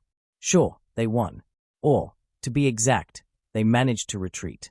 Sure, they didn't lose anyone permanently, thanks to Overhaul's quirk, otherwise half of the League members wouldn't make it. But still, it might have been the adrenaline. But it did give him enough courage to fight through all the many questions and issues and anxiety-driven doubts he had about making that step. Himiko was absolutely overjoyed and ready to play along. It was a very nice evening, at least for them. Izuku managed to not think about how Japan is slowly going to hell outside of the walls of the League's headquarters for a while. Asterisk asterisk asterisk. Day 9 to 6. Small Might, execution of my secret master plan in 3 hours. Small Might, I need Captain Celebrity All Might, Nedzu, Edshot and whatever hero you have that's capable of assaulting a building and taking down its defenders and personnel before they manage to destroy any data on a standby. Small Might, if the Commission has someone who can tear information out of someone's memory or something like that, we need them as well. Small Might, and then even more to strike against the Warp Railway and Overjerk's laboratories, but we'll have to do super quickly, hence Nedzu and probably Gremlin to crack their security and find out details before they manage to react. Principal, I'm going to require some explanations to have them give us anything. Small Might, you remember Mr. Compress stealing the national diet? Principal, you're joking, right? All right, what? Small Might, in 3 hours, Mr. Compress is going to steal the headquarters of the Paranormal Liberation Front, together with the Overjerk's entire command staff, Skeptic, their war plans, their logistical plans, spy reports and whatever else. And then Kurogiri is going to warp it back to mainland Japan. Small Might, All Might our celebrity have to be there in case they kidnap the Overjerk and all. Redestro too, accidentally. Tintin Can, if you ever say that your father was a drama queen, I'm calling you out on it. So much. Small Might, I'm just doing my best, damn it. Small Might, Overjerk or Redestro will figure out my plans if I don't make them this. Grotesquely crazy. Small Might, Sunset is ready to act as a taxi for HPSC forces for this. Principal, location of this delicious event. Small Might, can you spare me some large open space, please? We need some area with warp. Coordinate scramblers to prevent Overjerk from warping in reinforcements and evacuating the staff. Principal, Oh, but of course. I'll gladly help in this wonderful endeavor. Asterisk, asterisk, asterisk. Oh, how I love becoming a part of history. Mr. Compress shouts loudly as the headquarters of the former MLA begin to shrink under the tender attention of 50 of his clones. Aren't you already part of the history after the national diet, Atsu? His sister, oh how happy he is to have her back, retorts. She is the seriousness to his overt colorfulness of personality. He was incomplete when she wasn't there. Even her white-black costume only embellished Mr. Compress' colorfulness. Well, I think that I deserve to become a part of history twice. Or, perhaps, twice. He says, and takes off his mask just enough to make her see his winking. She retorts with a loud ooh, and looks away. Mischief clone that came with them from Japan summons the marble. The headquarters head. Warp coordinate scramblers, but it's not like they work when compressed like that. Kurogiri picks them up. Overjerk arrives 10 minutes later together with Redestro and butchers the remaining clones of Mr. and Ms. Compress in 37 seconds. Asterisk, asterisk, asterisk. The weird distortion of space around them vanishes. Skeptic, the head of Redestro, command staff and the de facto head of the intelligence department of the Meta Liberation Army, finds himself standing as he did, in his office. The view behind his office window changed. The computer shuts down, and there is a power outage. His laptop is still working. His mind finds the answer almost immediately. Compress. He uses his quirk on the table. He is going to need every soldier he can to. The window bursts open. Lemillion, the All Might's successor. He crosses the distance in a heartbeat, his hand landing on Skeptic's face. Sleeping gas. Point blank, from a glove. Skeptic falls down, his consciousness fading. He doesn't hear the sounds of desperate and brief fight of the building's security units as more heroes storm in from every direction. He doesn't see Captain Celebrity flying into his office, carrying Nedzu, Gremlin, and Dreamer. He does feel it when the number 8 hero, the commission isn't in the mood to announce new rankings despite so many heroes dying, falls asleep and enters his sleeping mind, cracking it open and pulling out as many of the PLF secrets as she can. But he fails to resist. What Nedzu and Gremlin do to his computer when the auxiliary power generator kicks in is something he doesn't find out about until he wakes up in a jail cell. Asterisk, asterisk, asterisk. Nedzu goes on a rampage after he and Gremlin manage to open up the entire computer system in front of them. He shifts through tens of thousands of pages of text within minutes. His high-spec quirk powered up fully. He finds names, locations, bank accounts. He speaks through the phone to the president of the Hero Commission, and for the first time in the history of their work relationship, she says nothing back. She listens and issues orders to her staff. The warp railway through Korea is severed by the local police and heroes who storm the buildings, mostly half-ruined warehouses, secretly owned by Detonarat shell companies. Everywhere throughout Japan, the hidden MLA members are ousted and arrested by the heroes, police, and the paragons, the list including every single spy that the PLF had. Bank accounts through which the money flows from outside supporters to the PLF are frozen. Foreign governments and corporations that decided to, for a variety of reasons, support the villain group discover their support to no longer be a well-guarded secret. Nedzu and the HPSC dismantle the entire support framework of the PLF, the entire secret empire of information, cash flow, and material support, allowing it to engage a much bigger country in an open war. They do that within 2 hours. Dreamer adds more when she wakes up, such as a final confirmation that the overhaul that they are facing is the final copy. The uncontrolled burst of his quirk after awakening leveled his primary lab down. It was going to take months to finish the next version of his body, the discovery that they were facing a monster with less than 25% of what it could have startles everyone. PLF won't have that time. All Might destroys the lab where the next body is worked on, before being warped back to UA by Kurogiri. The overhaul's perfect body is destroyed in its incomplete state and without a quirk transfer happening. With the lab destroyed thoroughly, it will take overhaul no less than 6 months to restore what was lost. They also understand the overhaul's long-term plan. Take over Japan to be allowed to look for Eri, the only hope for an actual mass-scale permanent antiquirk weapon rather than complicated surgical and biochemical procedures that created the purified, without interference and with the government's strength behind him. Izuku doesn't comment on that. But Overhaul is probably booking on All for One's unwillingness to just move out if that happens. 230 plus of life, and yet he left Japan only a few times, and never for longer than 2 months. Besides, All for One running away. 4 more laboratories on Hokkaido are destroyed or damaged by missile strikes of the Maritime Self-Defense Force ships, severely delaying Overhaul's ability to clone quirks and limiting PLF's capability to produce the new purified. It isn't all that happens, though. When the attention of Japan is focused on all those operations, League of Villains cheerfully ignores international borders and uses Sunset to launch an unexpected raid on the international base that Overhaul used before annexing the Meta Liberation Army and moving over to Hokkaido. It is mostly abandoned at this point. There are some Numas stationed there and a handful of bored QLF soldiers. But there is also something more. Something that even Overhaul forgot about. The base is thoroughly destroyed before the League returns back to Japan with their spoils. Day 100. Principal, I wish to officially announce that the Battle of Nagoya has ended.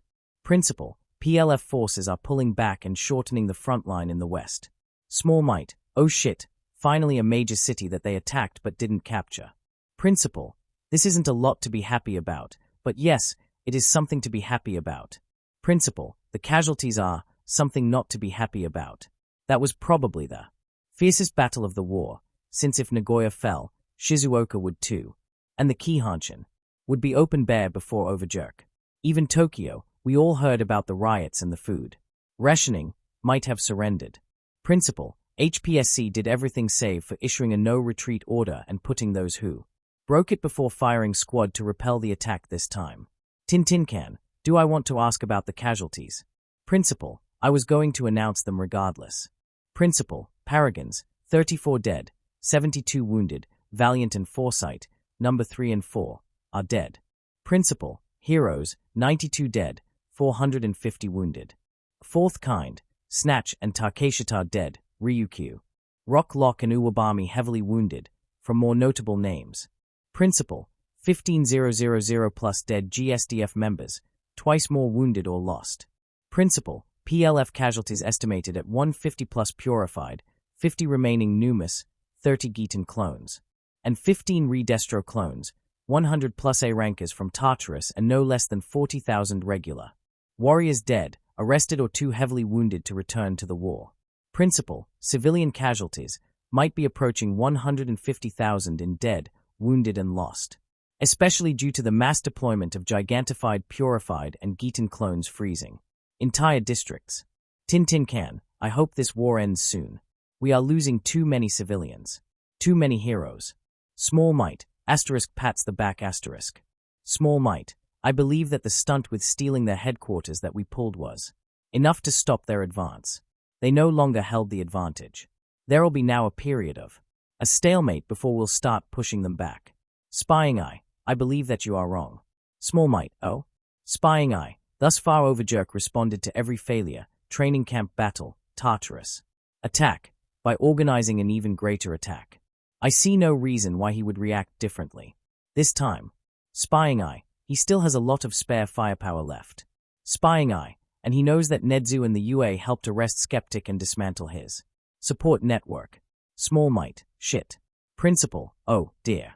Spying Eye, my opinion is that since he can't capture Nagoya or Tokyo, he will instead attack the target that he can capture, Shizuoka and Musutafu, and this time he and Redestro will probably show up in person. Small Might, and probably with his own warp coordinate scramblers to keep the League grounded, like he did during the Tartarus attack. Small Might at Principal requesting permissions for the UA to house the League members for the time being. Principal, permissions granted. In exchange, we would like to ask for twice to create a copy of All Might, so that the original can stay in the UA. Small Might, and the copy to stay in Tokyo for morale's sake. Small Might, sure, no problem. Small Might, keep Captain Celebrity around as well, we might need him. Day 103. Small Might, new info from the front line. Small Might, Vigilante Alliance, with slight help from the League and our Magnificent. At Nap needed, just eliminated or apprehended the Hummerized cult leadership. Fleck turn. Included. Principal, oh. Spying Eye, Great. How did you do it? Wasn't he hiding in some fortress with warp? Coordinate scramblers? Principal, and a small army of fanatics around him. Tin Can, behind the front lines. 2. Small Might, Compress Marbled Alliance Assault Party plus Eraserhead and twice copies of himself and Lady Nagant. Lady Nagant fired them from her gun through the window. The impact forcing the marble open. Eraserhead stared Fleck turned down while Lady Nagant shot him dead, with his reflection down. Pop Step and Crawler apprehended Barrows while Knuckle Duster and the rest of Narahata vigilantes did the same to Serpentis. Then the Compress clone marbled everyone and Lady Nagant copy fired them back from the window, before the cult reinforcements arrived. Small Might, it's like a warp, just works under scramblers, has a low range and includes guns. Tin Can. Spying Eye. Principal, would you like to join the UA as a student under a false name once the war ends? All right, the only thing that stops me from vomiting myself into death by blood loss at this suggestion is the fact that I have my lung back. Small Might at Principal find a time-altering quirk to send this offer to me prior to USJ. Attack. Mention where to find every single League member we obtained afterwards and how to kill Overjerk to super death before he becomes a problem, and we can talk about this. Small Might. Right now I'm a bit too invested in being a supervillain. Sorry. Principal. Understandable. Spying Eye. I beg to differ, but I'm also utterly unsurprised by your understanding of this. Asterisk. Small Might. Mirio. Small Might. You there? Tin Can. Depends. Tin Can. I'm on the front line. We're going to counterattack some small town that the PLF forces just pushed the GSDF out. Small Might. I kinda forgot to mention this earlier. A lot happened since the start of the war. Small Might. MOM is pregnant. Small Might. I'm going to have another sister. Yoichi perks up in his seat, smile on his face. Tin Can. What are the chances of her being another blatantly op and way too smart? Class 6 user. Small Might. Oh shoo. Small Might. You're no fun. Small Might. Also Eri isn't Aelo's biological daughter and she still has a Class 6 quirk. It probably doesn't work like that. Tin Can. Sigh. Tin Can. Considering the fact that literally his every child thus far is a way too smart. Class 6 quirk user. I'm going to stay cautious. Tin Can. Congrats, I guess. Tin Can. Be so kind and make her into another little hero like Eri, alright? I'm looking forward to seeing her attend the UA Heroics course. Recovery girl really needs to retire. Finally. Small Might. Now ain't you a demanding one? Small Might. I'll try to not make her into AFO2. I can promise that much. Tin Can. Great. Tin Can. Keep the heroes versus villains thing a bit more balanced PLS. We need some. Midori is on our side. Tin Can. Decided on name already? Small Might. Aiko. Tin Can. Love child. Really? Small Might. You wouldn't be surprised if you saw how disgustingly romantic my parents are with each other right now. Seriously. OMG. It's as if they met each other again and fell in love. For the second time. Small Might. I'm like 95% sure that desire to brutally murder Overjerk together connected them like that. Small Might. I swear they make the same face when they see him in the media and if anything. Mom looks scarier than dad. Small Might. If I were Overjerk, I'd kill myself to avoid the pain at this point. Tin Can. Hey, when was the last time the two of us just talked like that? Tin Can. Or played video games. Small Might. Video games before the war started. Talking occasionally but less often than I'd like to. Small Might. You are fighting on the front line. I'm strategizing or doing some warp raids. Scaring and killing PLF troopers. Small Might. I lost count of how many times the League members died but were brought back by me Ua. Small Might. And I'm trying to not think about the kill count because Ua. Small Might. It's uncomfortable. Tin Can. And how's your love life going? Did it even go anywhere? Small Might. Error. Small Might. Let's just say that the biggest problem I'm facing right now is Himiko sneaking handcuffs and weirder things into our bedroom. I keep confiscating them, but she just refuses to take a hint. Tin Can. Tin Can. Who is supposed to be wearing them? Small Might. Just. Small Might. Cease. Small Might. And. Small Might. Fucking. Small Might. Desist. Small Might. Please. Tin Can. I'll think about this XD. Small Might. And you? Tin Can. Looking forward to returning home and meeting my girlfriend. We were Actually planning to get married once I graduated. I technically did 2 months ago. But, yeah, things got complicated. War and so on. Small Might, is that Nejaya? Tintin can. What? Tintin can. No? Tintin can. Why does everyone assume that she is my girlfriend? Tintin can. I get it that heroes around me date heroes and villains date villains, always those. Close to them, apparently. But my girlfriend is working in a cat cafe near UA_. Small Might, this is weird. Tintin can. No, it's not. Small Might, who is Nejaya into then? Tintin can. You aren't going to believe. What's worst, it'll probably strengthen your outlook. On Heroes X Nebai Heroes and Villains X Nebai Villains pairings UA. Small Might, wait, Tamaki. Tintin can, Maraib. Small Might, it's the tentacles, right? Tintin can, you're really trying to set the heroes in my head against yourself, aren't you? Small Might, heh. Tintin can, feel free to continue talking about relationships. It's a welcome diversion for me. 1 for 1. Small Might, mine's crew and Split are into each other real hard, but they seem to be worse at it than me. I think that at least Hitoshi has yet to realize he is in love, and this is really, really awful to watch. Tintin can, Bakugo Katsuki is dating Uraraka Ochiko ever since the latter returned from Gunhead's internships and proved capable of beating him up with her bare hands in close quarters. At this point I think that she is the one wearing trousers in their relationship. Small Might, you almost made me choke to death on a sandwich. *****. Day 105. Principal, PLF forces broke through the front line. Principal, best genus presumed KIA. Snipe MIA again. Cementos and Chimera dead. 9. Heavily wounded. Principal, overhaul and redestro will reach UA in 2 days. Principal, with no less than 200 purified. Small Might, well, fuck. Plan B it is. Chapter end notes. In my defense, I based the Hummerise on their wiki entries because I didn't watch the film. Serpentis are much more op than I thought. Then again, Vigilante Alliance, even. The Narahata branch of it, includes some former pro-heroes. So maybe it checks out. We're approaching the conclusion of the Paranormal Liberation War. In fact, that's going to happen in the next chapter. Chapter Summary. Paranormal Liberation War 4. The war ends. Chapter Notes. See the end of the Chapter 4. Notes. *****. Day 107. The forces overhaul brought to attack the UA were massive. Musutafu was evacuated, in a hurry, and its streets were filled with PLF troops.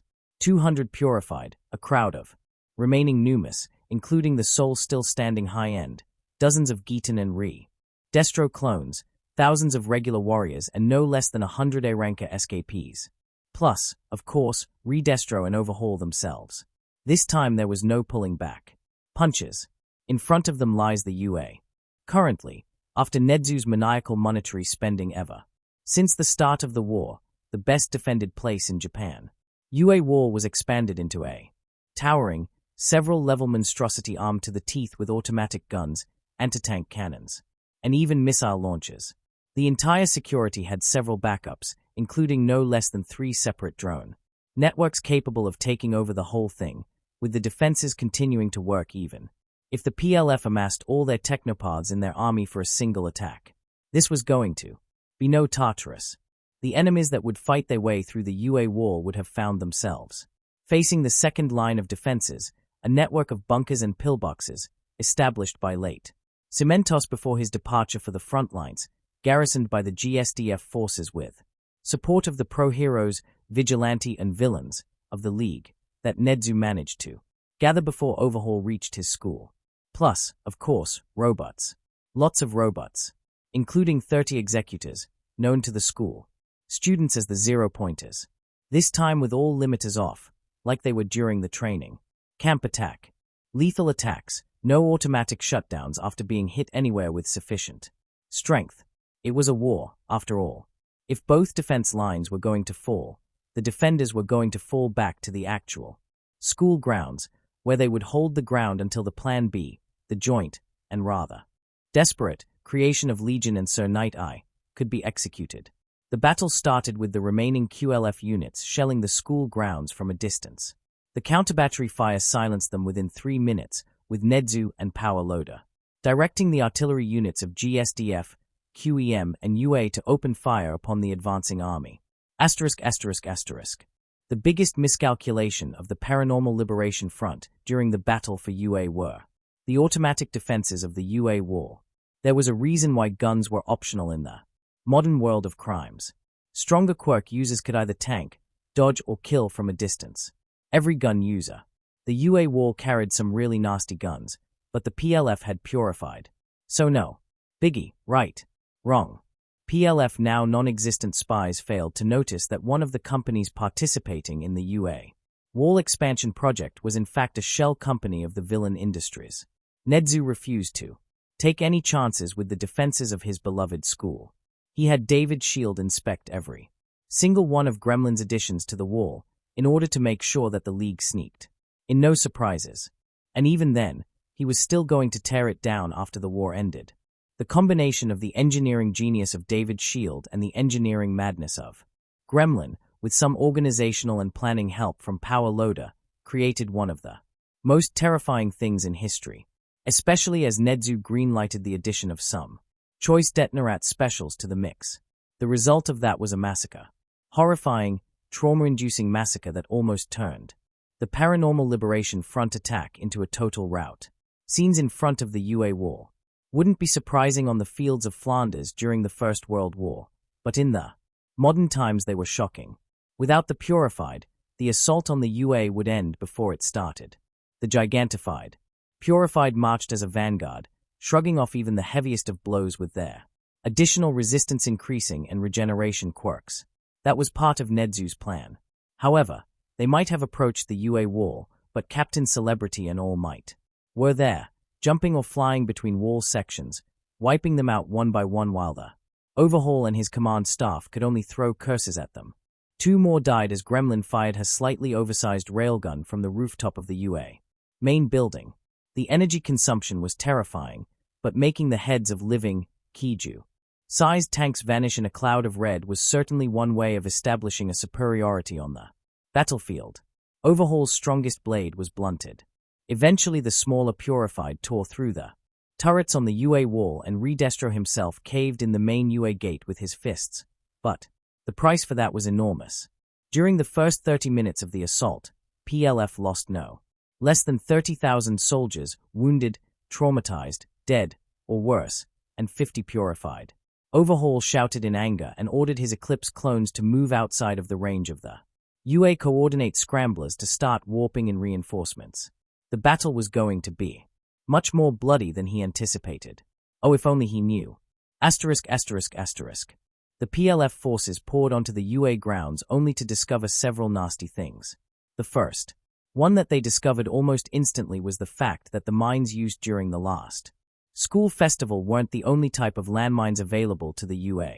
There were others, and while not lethal or even damaging to the purified, they slowed down the advance of the former MLA warriors.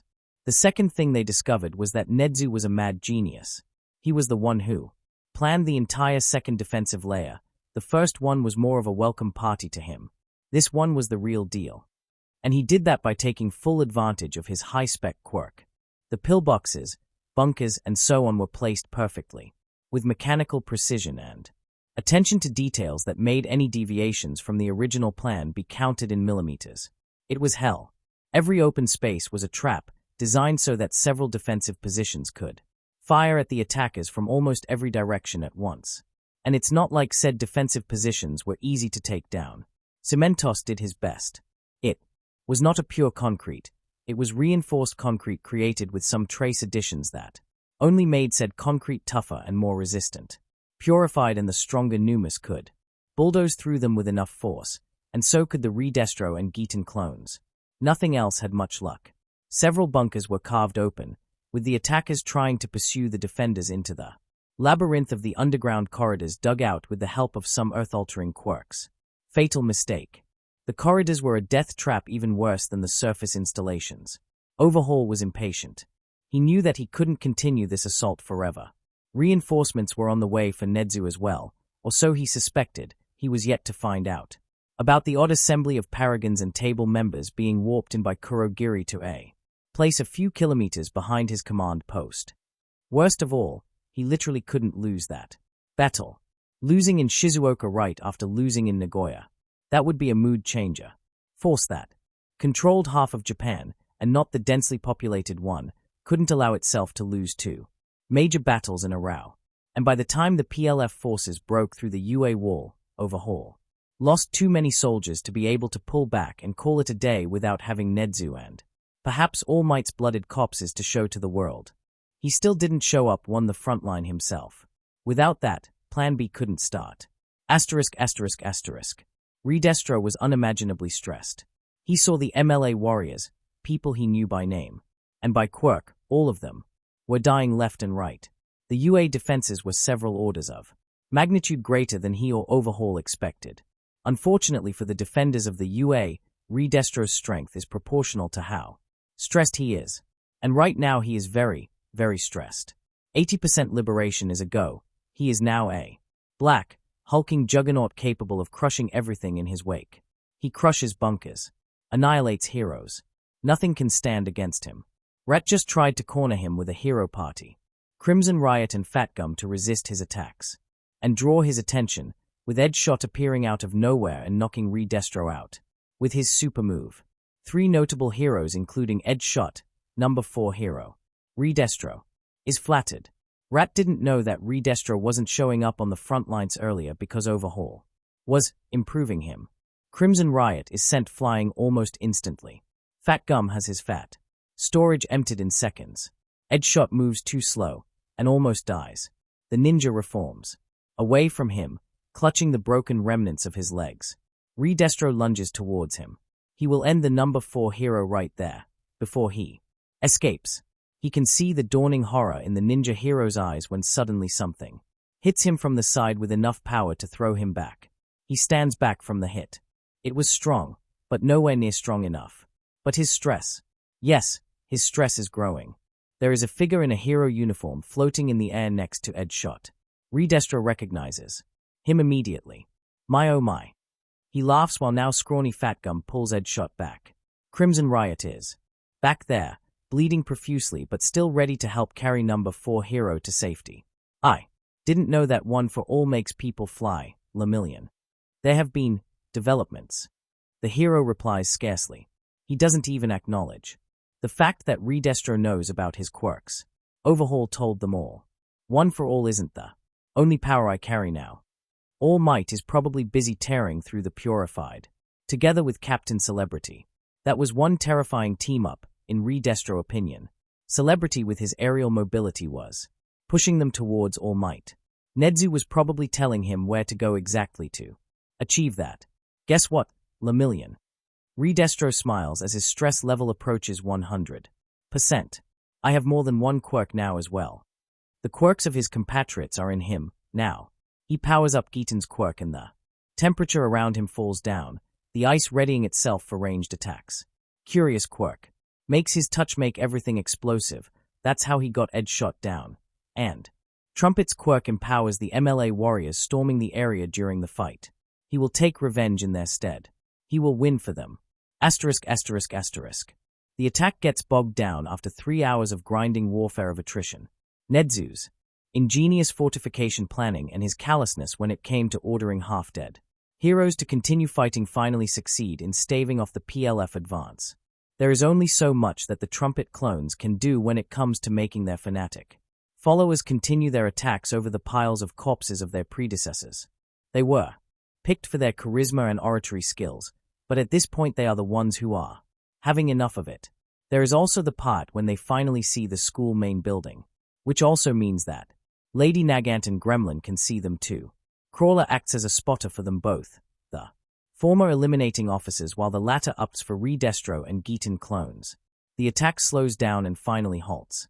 Overhaul will have none of it, especially as a special assault party, alongside Sunset, just attacked his Eclipse clone unit that was warping in. Reinforcements. Lemillion defeating Redestro is another unexpected favor, and while the second All Might was too tired and wounded to continue fighting, Overhaul just lost his strongest pawn. Celebrity is down for the count, carried behind the front line looking way worse than he did. After that Sky Egg incident, the 3 colossi of the opposing forces were down to a single one. All Might. If All Might fell. No. Overhaul is smarter than this. All Might is powerful, but he is growing tired. Overhaul has something like 60 purified left. He can deal with the symbol of peace. He really hoped that he would be in Tokyo, did he? Fell for twice clone, at his leisure. But there is something else he can do right now.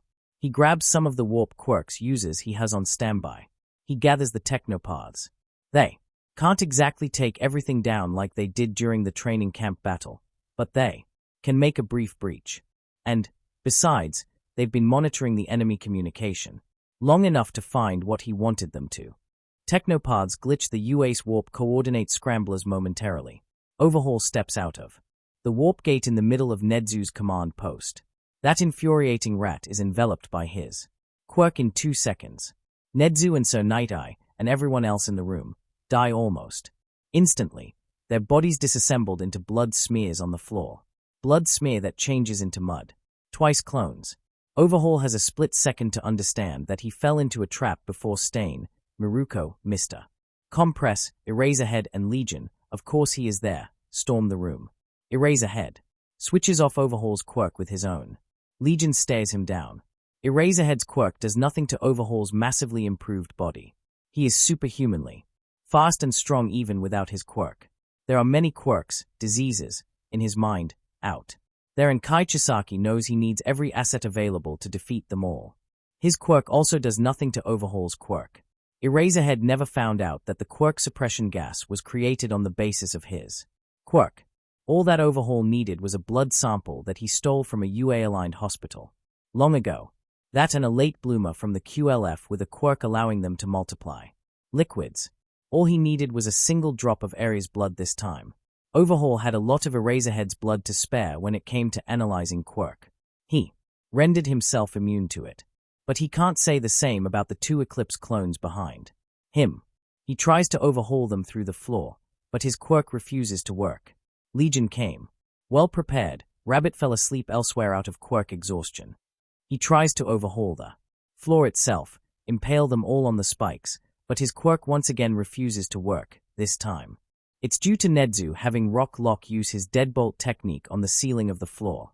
Beneath them, the ceiling and walls are frozen in place, and will remain like that for the time being. Oh well, time to get his hands dirty, Overhaul thinks. He leaps forward. Everyone but Legion responds in kind. Plan B was born out of desperation. Nedzu, so Night-Eye and Legion decided that they can't hope to win the battle in the conventional way. PLF brought enough firepower to overpower the defenders through sheer exhaustion. Oh, with how Nedzu fortified the school, they could technically hope for a victory, but only a Pyrrhic one.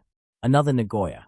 Legion and Sir spend a while plotting on private chat, and came up with Plan B. The one and only hope Japan had for a decisive victory during the battle for UA. A victory decisive. Enough to guarantee the end of the paranormal liberation war. Nedzu was ecstatic when they filled him in. And just now he switched on his real command post. Twice clones did the job well earlier, and started issuing orders. The soldiers and heroes on the front line began preparing for the execution of Plan B, reinforcements outside. Paragons and table heroes turned villains began their hurried march towards the backline of the besieging army. Then he sends a message to Sir that the time has come. And to Legion because, let's be real, Nedzu likes the young supervillain enough to let him gloat a bit when it's truly applicable. Even with Legion limiting his quirk somehow, this wasn't really a battle. Overhaul was as fast as Miruko, as resistant to impacts as Stain, well, almost. Eraserhead was knocked out of the fight almost instantly. He fell for the Overhaul's ploy about his quirk being erased and tried to use the capture scarf, only for Chisaki overhauling it in a way that almost killed the hero. Mr. Compress marbled him to save him from bleeding out and threw it back at Legion. Then, he did his best to stop Overhaul. It wasn't enough. He was quick and a master of feints, but Overhaul had strength to bulldoze through them all. Stain tasted his blood. The paralysis lasted for a heartbeat before Overhaul changed his blood. Enough for the quirk to stop working. Did they think that he didn't come prepared? Miruko managed to tear his head off. This stopped him for a few seconds before hyper regeneration kicked in. When his hands were back, he promptly resetted his injuries and slammed the rabbit woman into the wall. This isn't ending the same way as it did last time, Legion. Overhaul says loudly. His revenge is nigh. Legion loves his family members too much. If Stain and Maruko are real, so is he. Mr. Compress marbles his arm. He responds by elbowing the master thief back and regrowing the arm. It will end exactly the same way, Overhaul. Legion replies calmly. With you on your knees before me, begging me for mercy and cursing me alternatively. Something is wrong. Overhaul isn't sure what it is, and he is a bit busy. Maruko just leapt at his back and this occupied him for a few seconds. But something is certainly wrong. Stain slaughters the remaining Eclipse clones. But it's not this. Overhaul doesn't plan to retreat from here. When his main quirk will be back to full capabilities, he will kill them all, and then level the building down. Oh, Overhaul doesn't even have to fight seriously at this point. He is just standing there, 3 meters in front of Legion, casually dismissing attacks on him. Are you going to summon your father? Or perhaps it will be All Might this time. I didn't need them last time. Legion replies. You were taken down by a 13-year-old quirkless kid with a stolen quirk suppression bullet and some uncles doing the diversion. Newsflash, kid. Overhaul answers back with a wide smile. His quirk is coming back. This time he almost managed to disassemble Mr. Compress. The thief's hand is certainly gone. He wanted it all, but my quirk is powerful enough to resist such a bullet now. I'll just reassemble an affected part before the drug spreads. Perhaps. Izuku replies, completely unfazed by his words. But how long can you hold your breath? Above the UA-2 missiles carrying quirk suppression warheads stolen by the League from the old QLF base explode. Sir Night Eye and Nedzu timed it perfectly. Surviving defenders pulled out gas masks when Nedzu sent out his announcements. The attackers had no such luck, and neither did Overhaul. The gas was different enough from the original quirk for his immunity treatment to not work on it. The answer to Izuku's question, as Overhaul soon discovers, is not long enough. He also didn't see Stain putting up a gas mask behind his back. Without his quirk to alter his blood, he is promptly paralyzed by the hero killer because Izuku reenacts the events that occurred after their first battle, but this time without his father present. Overhaul screams for a long time, but eventually his willpower fades, his mind is torn from his body and reduced to a vestige attached to the quirk. An hour later, Izuku Midoriya has the badly wounded Lemillion touch his hand. The dead heroes in his hand shift through memories attached to the quirk and confirm the truth. Overhaul had no more spares left. Kai Chisaki died for real this time. Asterisk, asterisk, asterisk. Purified was strong by the virtue of possessing multiple quirks. But without them, they were de facto quirkless. The detonation of the quirk-suppressing warhead caught them all off guard, changing the PLF's strongest weapon into, well, nothing. Heroes and villains gathered around the UA still had their quirks. They still had All Might. However battered and tired the symbol of peace was now, soldiers were there as well, looking forward to a rematch.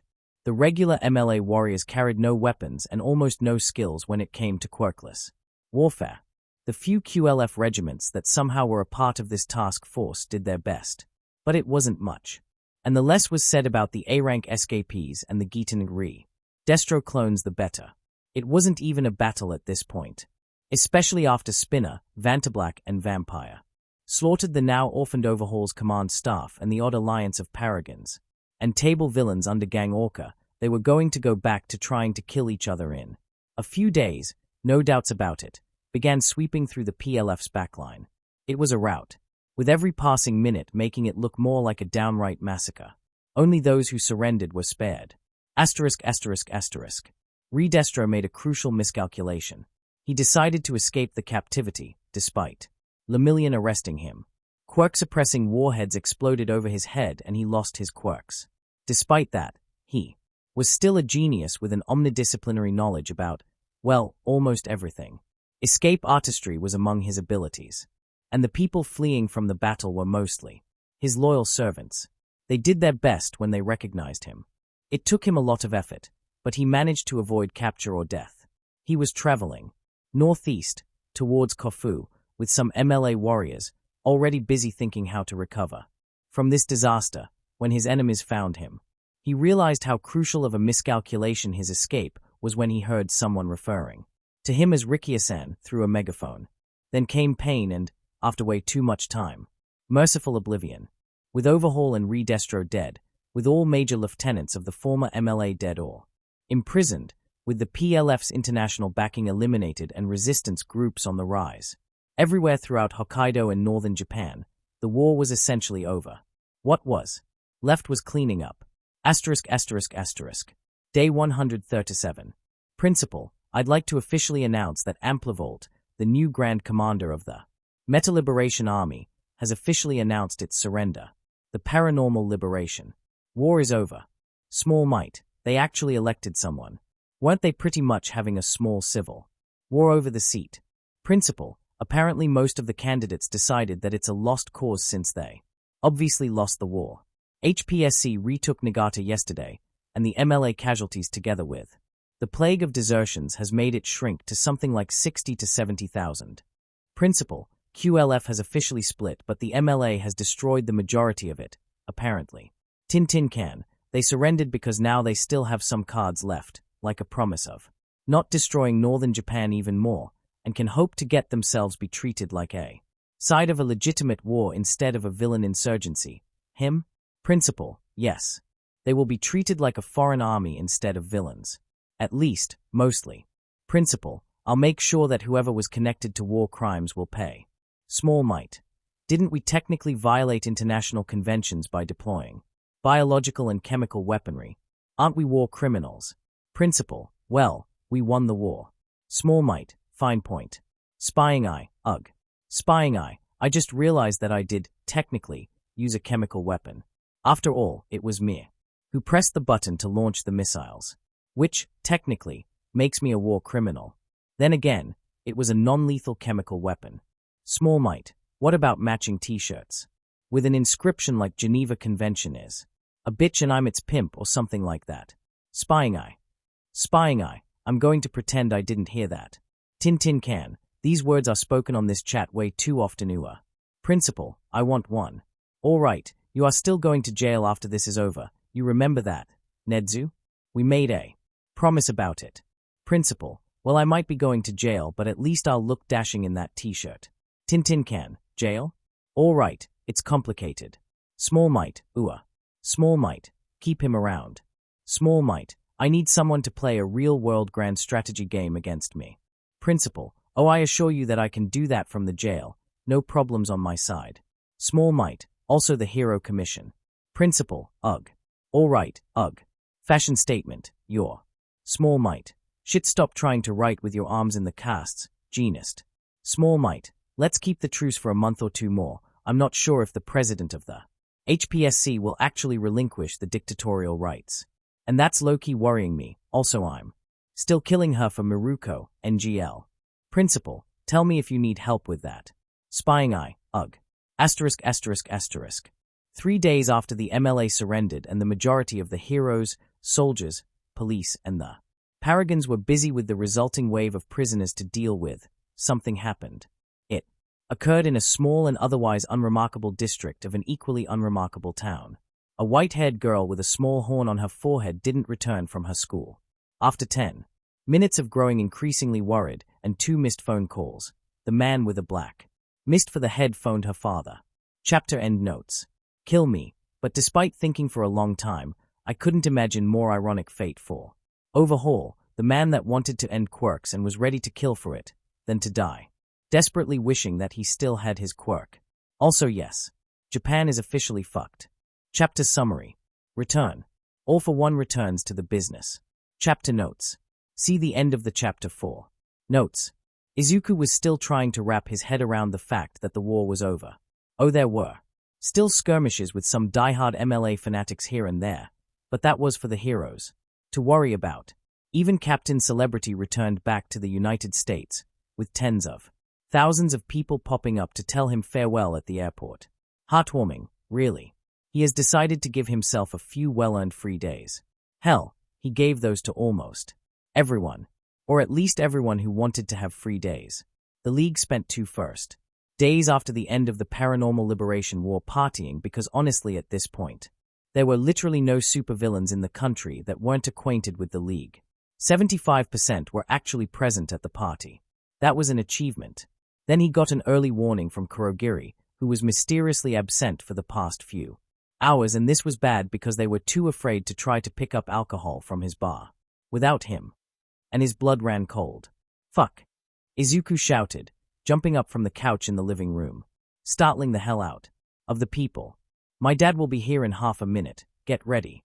Honestly speaking, they never planned for this. Izuku didn't even want to imagine the outcome of such an event. Midoriya Hisoshi showing up at the League's headquarters?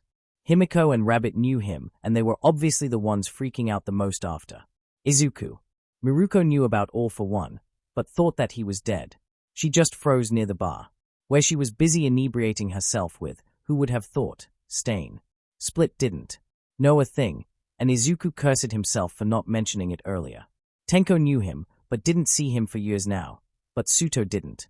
Only half of their joint body being aware of what was happening made the entirety of it very confused. Rabbit and Himiko did the smartest thing and jumped behind their respective couches. Mai, as always, was too socially inexperienced to understand what was happening. Kurogiri's warp gate opened up in the middle of the room. All for One stepped through it. The atmosphere in the room shifted instantly. Midoriya Hisoshi was angry, furious. His face was unmoving and calm, but there was no doubt about the emotions behind it. Miruko and Stain froze, their well-honed combat instincts making them instantly understand that they were but a prey facing an apex predator. It was the first time ever that the idea of fighting someone powerful in front of her didn't even cross Miruko's mind. Spinner took an unconscious step back and actually tripped, landing on his butt. Split fainted, and would have fallen to the floor if Mine's crew didn't catch her. New Mustard did the same. Together with Toxicity, Juggernaut caught them both. Rabbit persevered, because it was his dad. Asa bonded with him ever since Hisoshi started, teaching him how to plan things and analyze quirks. And because Rabbit got a lot of confidence during the past few months. Izuku was faintly proud, though he also had something else on his mind. Suto hugged Tenko closer, visibly terrified. Tenko responded in kind, but with protectiveness, almost oozing from him. Sunset froze. Dad. Izuku managed to speak. He has never seen his father this angry, this hateful. It was All for One from the times before Inko managed to bond with him and make him somewhat normal. Before Eri did her magic. What happened? The commission kidnapped Eri. Hisashi replied, calmly. Calmness was only outward. When Izuku's mind comprehended the words, he was no longer calm either. Paragon program. Izuku states, it's not even a question, really. Yes. All for One replies. President's personal army. We gave Eri a simple backstory about being from a modest family when we enrolled her in that school. Perhaps too modest. Modest. Enough that the commission decided to steal her for themselves when Mera with his analysis. Quirk detected that she had a Class 6 quirk. She must have decided to ramp up the program. Again, and they run into her. For a second his aura ramps up and Izuku is almost certain that Miruko squealed in terror quietly. I don't know where they are holding her and I'm not in a mood to let them abuse her for even a second longer than necessary. The president will know where she is, and I'll ask her personally, before doing something that I should have done long ago, destroying the HPSC. I'll tell you where she is, and I expect you to save. Huh. Izuku freezes even more than he already did. His father doesn't know. I know, Izuku. All for One interrupts his thoughts.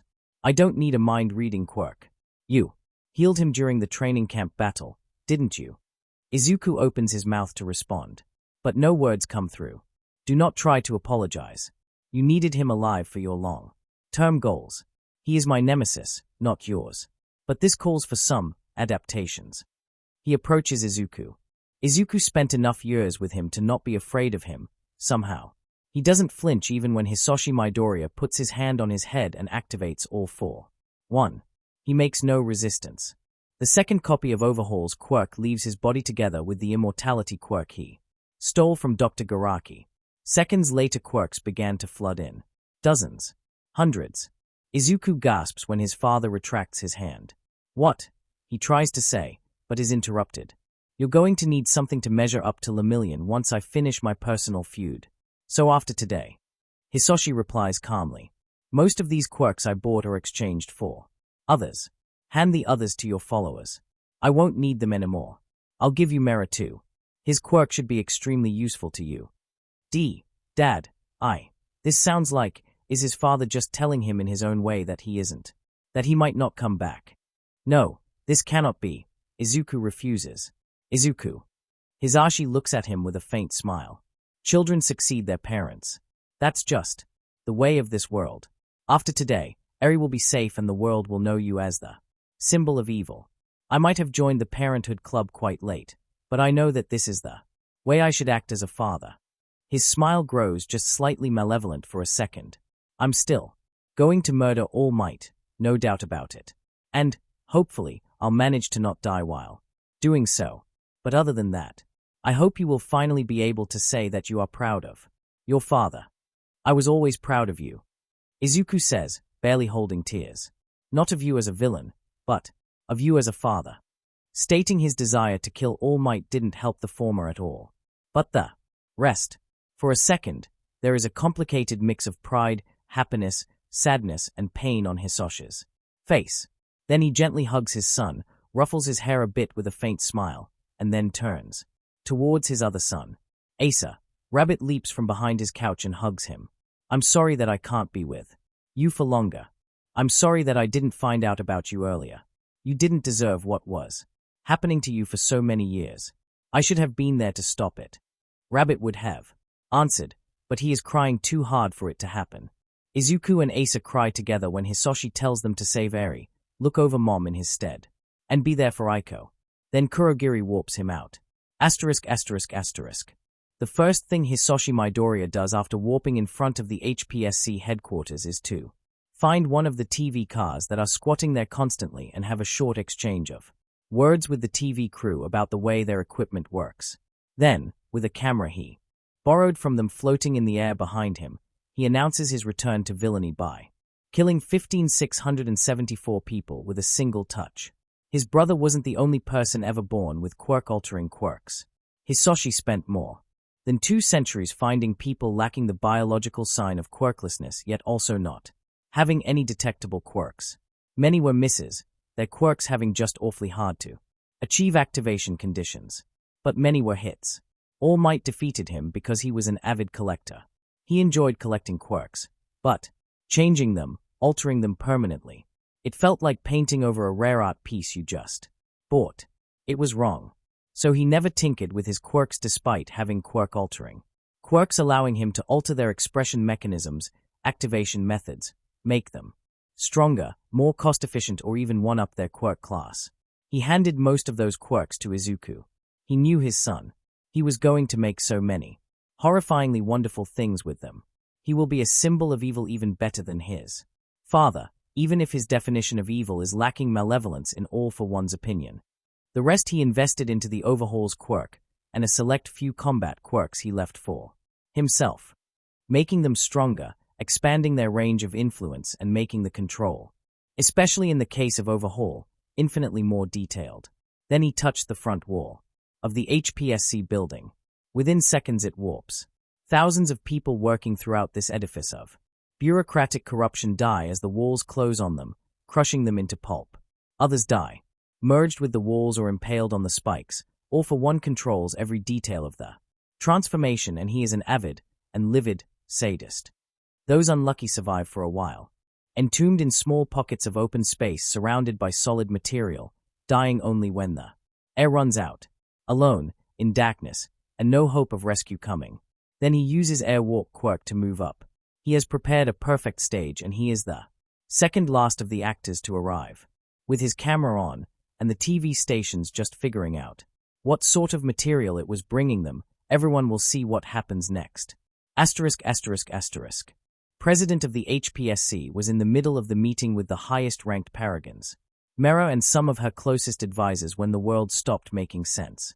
The floor shook under her feet, the ceiling vanished. The furniture was still there, but the walls and ceiling were just gone. What the? Invincible, the rank 1 paragon shouts while jumping up from his seat. She is just slightly less startled when she hears a voice. I hope I'm not interrupting anything important. She knows this voice. She heard it years ago. She heard it in her nightmares many, many times. Her head turns towards it, and she gasps in horror. All for one. The long-dead boogeyman is floating there menacingly, unfazed by the paragons surrounding her, despite their power being enough to measure up to the majority of the old top 10 hero ranking. How? Who is it? Invincible asks, his eyes not budging from the figure for even a second. He is the number 1 paragon, endeavors equal but with a quirk similar to the one Captain Celebrity has. He is trained enough to feel his instincts scream at him to run. A lot of people in Japan ask themselves the same question right now. All for one replies, with a tone almost casual. Only one does the president notice the camera floating next to him. He moves her away from himself, just enough for it to catch everything at once. Both himself and the president and her group. So let's answer it first before I start killing you, all right? Stop. President shouts. Not to the all for one but to the paragons.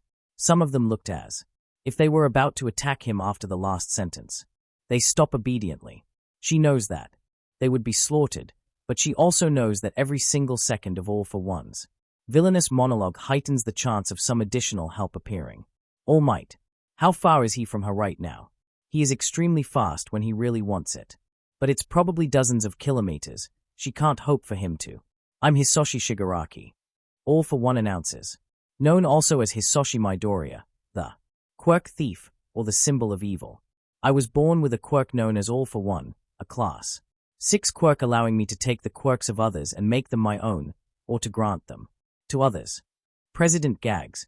Is he announcing that to the entire world? Why? I'm 237 years old, and have spent the majority of my life being the secret Emperor of Japan and the majority of Asia. I overthrew and installed governments at my leisure. I collected hundreds of quirks. Where others saw hero rankings, I saw the menu of an exquisite restaurant. I'm the world's sole SSSS rank villain, unranked officially because the Japanese government was too afraid of me to admit that I exist. Am I telling the truth, Miss President? Yes. She is too terrified to think of lying to him. All Might defeated you. She shouts. Millions of people throughout Japan stare at the TVs in shock, her admittance just. Indeed. Hisoshi smiles. I had him on his knees before me. I tore his stomach and one of his lungs out. Unfortunately, I gloated just a bit too much and he got a single good hit in. I ended up looking worse than him for a while, but as you can see, I fully recovered. He didn't. And besides him, there is no one that can stop me. Did you know that we share a history together? His tone is conversational. The single question of why is filling her head. Why? WHY over and over again. Why is he here? Why didn't he die? Why is he announcing all of that? I had a brother, once. All for one says. Where I had power, he had weakness. Where I had malevolence, he had kindness. He was quirkless, or so people thought. I gave him a power. Stockpiling quirk only to discover that he had a useless quirk that allowed him to transfer itself to others. They merged, creating one for all. A quirk steadily growing in power over the ages, transferred down the line of heroes and vigilantes raising against me to be slaughtered and tortured to death, but not before transferring the quirk to another wannabe savior. I should be honored, really. I'm powerful enough to have a class 6 quirk out. They're dedicated solely to my destruction. Like a demon lord from manga, with a holy sword. Out there, that's the only weapon that can slay them. All Might is the 27th holder of this power. Another of those terrifyingly normal smiles. He was a quirkless kid who wanted to make the world a better place by becoming a hero before receiving it. Can you believe it? She never heard about it. No one ever heard. Nedzu kept it all under wraps. That damn rat, how could he? I decided to retire after that fight, you know. All for one says words. Her brain can barely comprehend them. I had a family to look after. I decided to give up my mantle of the symbol of evil to my firstborn son and a chosen successor, the second holder of my quirk. He is much too kind, if I were to be honest, but his smarts.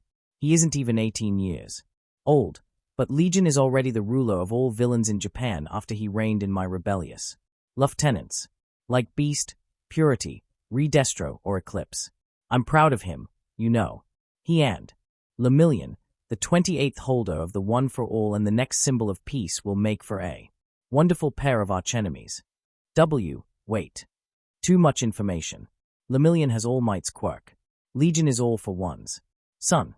He, of course, doesn't wait for her. I plan to remain on the sidelines. All for One continues. I'd probably visit All Might in the hospital before his death. I can see this scene. Him, dying content, thinking that he stopped me and avenged his mentor and predecessor that I murdered slowly and painfully, and can now die in peace, only to see me in his room, in full strength. Oh, what a face he would do.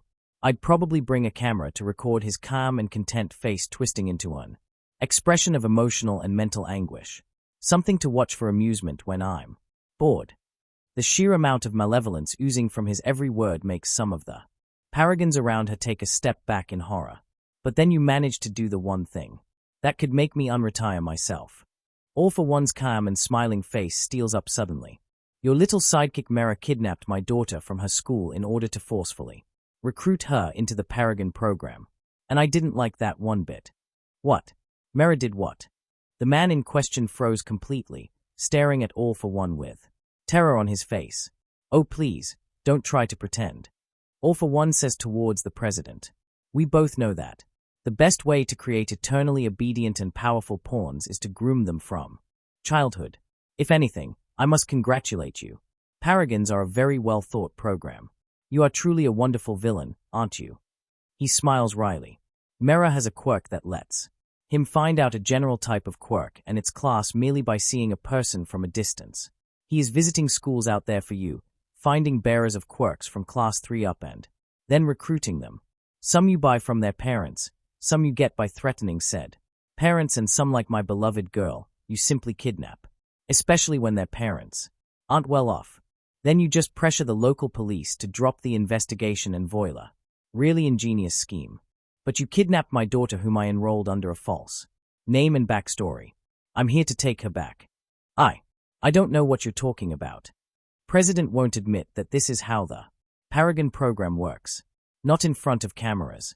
He can kill her, he probably will, but this will destroy her empire. And then he will still probably kill her. Still in denial. All for One's head tilts a bit. He looks like he is genuinely surprised by her words. I think you don't know what's going to happen right now. This isn't about you giving her back to me to save your life. I already killed more than 15,000 people present in your headquarters, and that's just a beginning, my dear. He smiles. Once again, he smiles. But this time the smile almost stops her heart. I'm going to wipe out your paragons and steal some of their delicious quirks. Then I'm going to warp Mera elsewhere to slowly and viciously torture him to death later on. When we'll be finally alone, I'm going to inflict the most gruesome of fates I can think of on you, my dear president.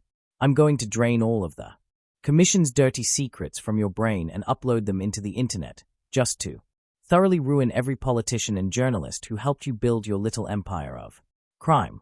Then I'll give you an immortality quirk while also subtly altering your nervous system to inflict a locked-in syndrome on you. I'll make sure that you are going to spend at least 100 years as a prisoner of your own body, only able to move your eyelids, with just enough time to contemplate what you did to my daughter. Then I'm going to use the knowledge I got from your head to find and save her.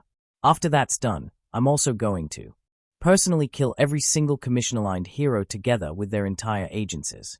I'm going to publish the personal data about every single non-hero worker of the HPSC and their families on the internet and start a manhunt. I'll pay whoever kills them a lot of money, even more if they die painfully, and I'll throw in an even greater bonus if their families are killed in front of their eyes in the most painful and degrading way possible. This, he adds, suddenly calmer. It is a silence before the storm, and she knows it, is how much you managed to anger me. And now that you know what I'm going to do, I shall start doing it. Her paragons do their best. But this isn't a fight. This is a harvest. Asterisk. Z. Zuku. Himiko is watching the TV broadcast with a look of terror on her face, her hand grasping on Izuku's. Other League members have similar expressions. Even Maruko and Stain are taken aback. Compress just warped back, probably just in case he was on all four. One's kill list. He knows that Izuku might just be the only person who can save him if he is. He says nothing. He just stares at the TV. I know. Izuku replies. All for One is back in business. This is what I tried to avoid. The whole time. He wants to cry. Asa is still hugging him while sobbing. They weren't together for a long time, but he still grew to love his biological father. But Izuku can't cry. Not now. Eri still needs him. I hoped he would remain my father. That I would keep seeing. My mom beating him with a rolled newspaper when he does something wrong. That I would keep seeing him acting like the world's most doting father around Eri. But instead I'm going to see him return to business. To see him die to save her. All Might will get there. Lemillion. Too, probably. And heroes. So many heroes. All for One isn't fighting to win. He learned from his son how to make a public appearance. As a villain, and used this knowledge to stage his own death. To save Eri. And to crown his son as a new symbol of evil. While also crowning Lemillion as his arch-nemesis. He should watch his last fight, if only because his dad is fighting for him. Maybe, just maybe All for One will win and escape. Or maybe he will only be detained. This is still an option, right? Right. After less than 5 minutes of struggle, could be done faster, but his drama queen of a father wanted to make his kills look like an art, and of course he complimented and analyzed the quirks in front of him before slaughtering their users. Invincible, the last of the paragons, dies. All for One tears out his quirk and then throws him off the building, the man probably plastered over the pavement below. Then his father warps Mera to the League's hideout, and Izuku steals his quirk before disassembling him. And then his father corners the president and does as he promised. He puts his hand on her head, and through a combination of a mind-reading and internet uploading quirk publicizes every single act of political murder, corruption, and every other imaginable crime that president committed or helped hide to the world, with evidence to back it up. He also sends the message to his son, coordinates of the base where Mera sent Eri. Because, of course, he told her about finding a Class 6 quirk. That's what the whole now interrupted meeting was about. The League marches to war. Asterisk. Eri Midoriya might have been kidnapped, yes. And she generally has a bad memory, associated with unfamiliar adults manhandling her and putting her somewhere where sunlight doesn't reach her. In fact, bad memory doesn't even begin to describe it. But she isn't the same girl as she was back then. Overhaul is no longer here. Izuku and Papa confirmed it without a shadow of doubt, and she trusts them. And with Overhaul gone, there is literally no one in the world that Eri is afraid of. Even the meanest of people pale in front of that man. And she knows, she is young, but she isn't dumb, and she went through a lot of things that made her understand things normally, alien to people her age, that her brother and dad and perhaps Uncle Kurogiri were involved in. His demise. Oh, and Uncle Stain, but she didn't get to see him recently. She misses him. He looks scary, but not the Overhaul's type of scary. He even bought her a candied apple, her first one. She loves them ever since, when they were waiting for Izuku back then. She still didn't figure out why he told her not to tell anyone. So she knows that her brother or her dad will save her. Because they love her. And because whoever kidnapped her is certainly less of a threat than Overhaul was. Because everyone is less of a threat than that man. Despite being kidnapped and shoved into a cell, she refuses to mope around. She is one day going to be a hero. She is going to save people with her quirk and with her smile. Izuku told her in detail how All Might wears his signature smile to make people not feel afraid regardless of whatever is happening. So she smiles too. It makes a lot of people smile back, and that makes her feel just a bit like a hero. There are some children like her in the cell. She directs her smile at them. She does her best to make them be less afraid. They don't believe her when she says that Izuku will come save them all. But after a few hours of working on it, they start being influenced by her. It's hard work, really. But she does her best. 1 or 2 kids seem angry at her, for some reason. But she doesn't care. Others, especially those more timid and scared, seem reassured by her. And that's the most important. Then the building shakes. She hears screams. Another thing he is acutely familiar with. But the other kids in the cell aren't, so she tells them to not worry, because it's probably Izuku. She heard explosions and screams the last time he saved her too, some of the kids, appear slightly weirded out by those words, but once again, she doesn't care. The wall of the cells is disassembled suddenly. She was terrified of this quirk when Overhaul was using it, but she isn't, and could never be, terrified of it when it's her brother who is using it. And that's him. He is wearing his All Might hoodie and there is Uncle Kurogiri. Behind him is that Uncle Stain. She leaps at her brother, who hugs her back and tells her that she was brave and he is very proud of her. She is happy. Then he tells Uncle Kurogiri to warp the other kids to Musutafu Police Department, and hugs her again. But something is wrong. Why is Izuku looking like he is on the verge of crying? ******. All for One succeeded in draining the HPSC president of all her dirty little secrets. He was about to slip in his second immortality quirk, discovery that she was quirkless actually startled him for a second considering how many discriminatory laws against quirkless she tried to issue. Then again she probably hated them even more because she was one of them. Some people are like that, into her broken and sobbing mess of a form when he arrived. All Might. All for One understands that he failed his son when he somehow let Yagi Toshinori become his more or less, role model. What exactly did the job? He suspects that Inko with her love and kindness made Izuku too empathetic, so that when he started to figure out what his dad's business is all about, he just jerked away from that into someone whom he saw as a good person, and also someone whom everyone in his school idolized. How damn confusing. Then again, he was All for One's first actual child. A few mistakes can be excused, yes? He would have done way better with Asa and Aiko. Not with Eri. He wasn't going to try to make Eri into a villain because she is clearly not a villain material. Even now, he is still thinking about them and Inko, isn't he? Family really softened him up. But even if offered an alternative, he would have never given the last few years up. Although, he did enjoy the brief occasion to stretch his legs a little and act like during his good old days. All Might. All or one size. Back to full strength, talk about unexpected things happening. All for One. All Might is livid. There is no smile on his face, merely the face of a man, powered by fury and being out for blood. I hoped that I wouldn't have to see you ever again. Well, I hope to be able to visit UA as a father of my beloved daughter to join a parent or teacher conference under a camouflage quirk, just to laugh about you and the rest of Nedzu's clowns not recognizing me. Before doing the hospital bed routine I mentioned earlier, just to see you die in the greatest pain I could possibly inflict on you. All for One is just slightly salty about all those little things he was going to miss. I'm not exactly happy about the way this turned out either. He gets the message. Izuku got Eri out. His little girl is safe. His son and heir got his public coronation. Now he has just the one last thing to do, this time for himself. He is going to see All Might's broken body in front of him, see his chest stop moving and that damn face freezing on him, even if he is going to perish out of injuries soon after. He gave up most of his quirks. But this time, this time he isn't going to gloat until he confirms that the clown is dead. He will gloat to whatever heroes come after him when that happens. He learned the lesson. He calls up his quirks. Yagi leaps forward.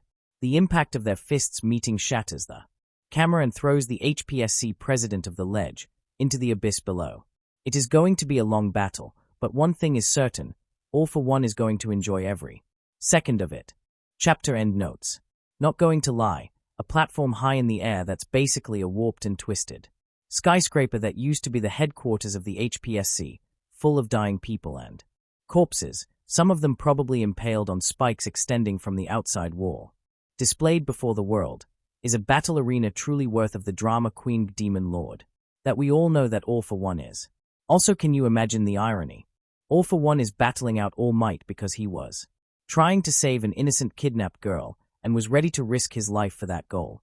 This is actually a twist that neither Yagi Toshinori nor the past holders living in 1-4 all certainly couldn't even imagine.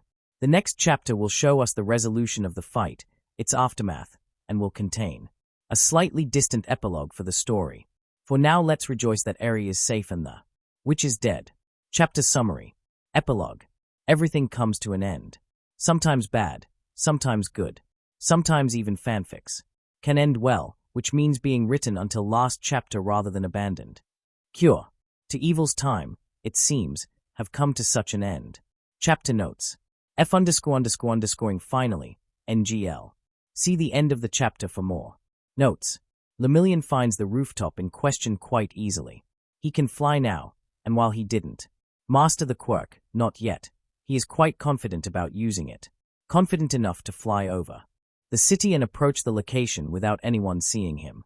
He expects some bodyguards, but Legion is alone.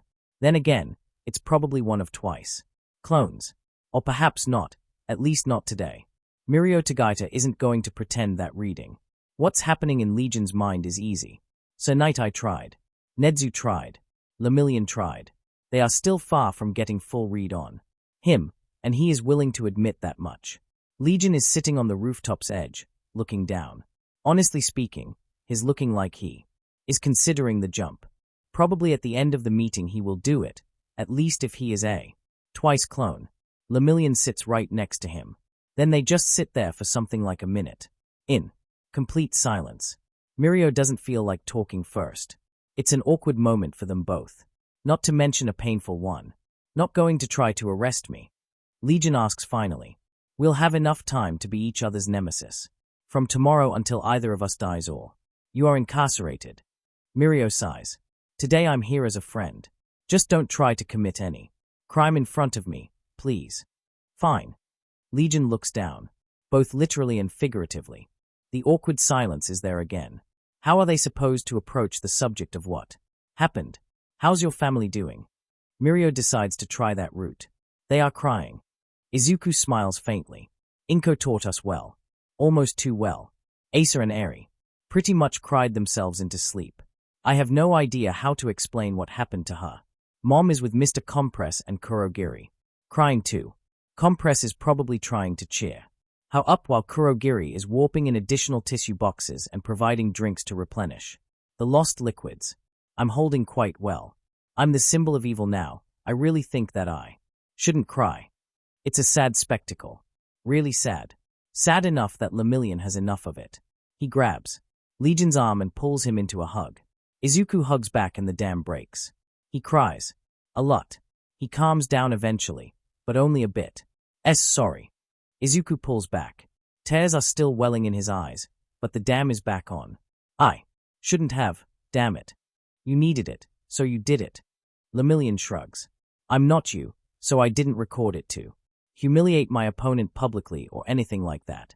Somehow Legion chuckles a bit. Besides, you just lost your father.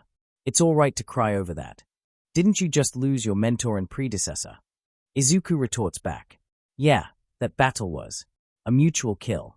All for one realized his dream of standing over his fallen nemesis, only to fall to the ground soon after and perish, the wounds and quirks exhaustion overwhelming his regeneration quirks together with the hero reinforcements.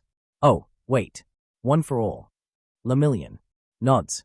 It takes a few days for a perished holder to pop back to one for all. Lemillion replies. Yoichi told me that. So in a few days I'll be able to talk with All Might again.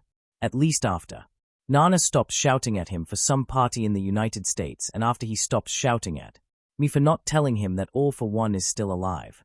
He pauses for a second. You don't have that much luck. They will also all shout at you that I have way more quirks now. Legion adds. He is trying to smile wryly while doing so, but the key word is trying. Dad gave me most of his before the battle. Lemillion freezes for a second. His mind shifts through what he just learned. He isn't the only one. The heroes in his head are arguing ever since he hugged Legion. He expected to die. Lemillion finally concludes. Wait, he knew that All Might was back to full strength. We're talking about All for One himself, Mirio. Legion rolls his eyes at his words. Of course he knew. Despite the League and UA doing their best to hide it. He just popped up in the League headquarters, gave me most of his quirks, took the second copy of Overhauls. Quirk told me that it's a father's thing to sacrifice themselves for their children, and left. 2. Save Eri and to crown me before the world. He sighs. I still think that he hoped that he would manage to return to us, though. So All for One's last act in life was to save the country from dictatorship and unearth decades worth of corruption, all to save his daughter and help his son. Lemillion summarizes with a sigh. There's probably a riot in his head. He doesn't even want to imagine. Yoichi's reaction to it. Family as a cure to evil? Is it that simple? If by family you understand people who stick to you and do their best, regardless of what happens, to help you, then yes. Legion replies. Not a panacea, mind you. Even Dad was just slightly less evil at the end, not good by any stretch. But getting support and being accepted is probably very, very important. Then he starts crying again. This is going to be a longer evening. Asterisk, asterisk, asterisk. Years later. And actually not in a chronological order.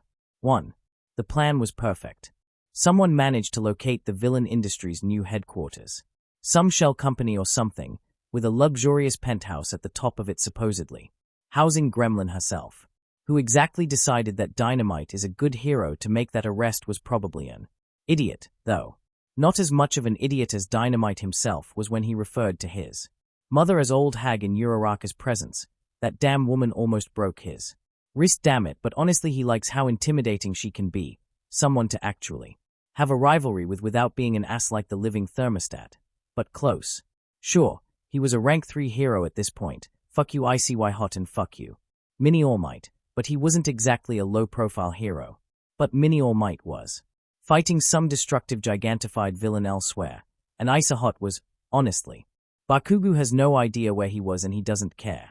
He is still salty over that school festival. Sue him for that. He doesn't give a shit. With some remote detection suppression quirk, he manages to sneak his way through the building and is almost at the penthouse.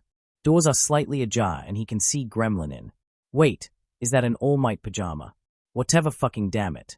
He leaps through the door. She yells, startled, but he manages to immobilize her on the floor. In like 3 seconds, lessons with Uraraka, it's certainly not her finding worrying amounts of enjoyment in beating him up, its training, didn't go to waste and it is at this moment that Bakugo notices that they aren't alone in the room. He sees the majority of the active league members in the room, having some sort of fucked up sleepover.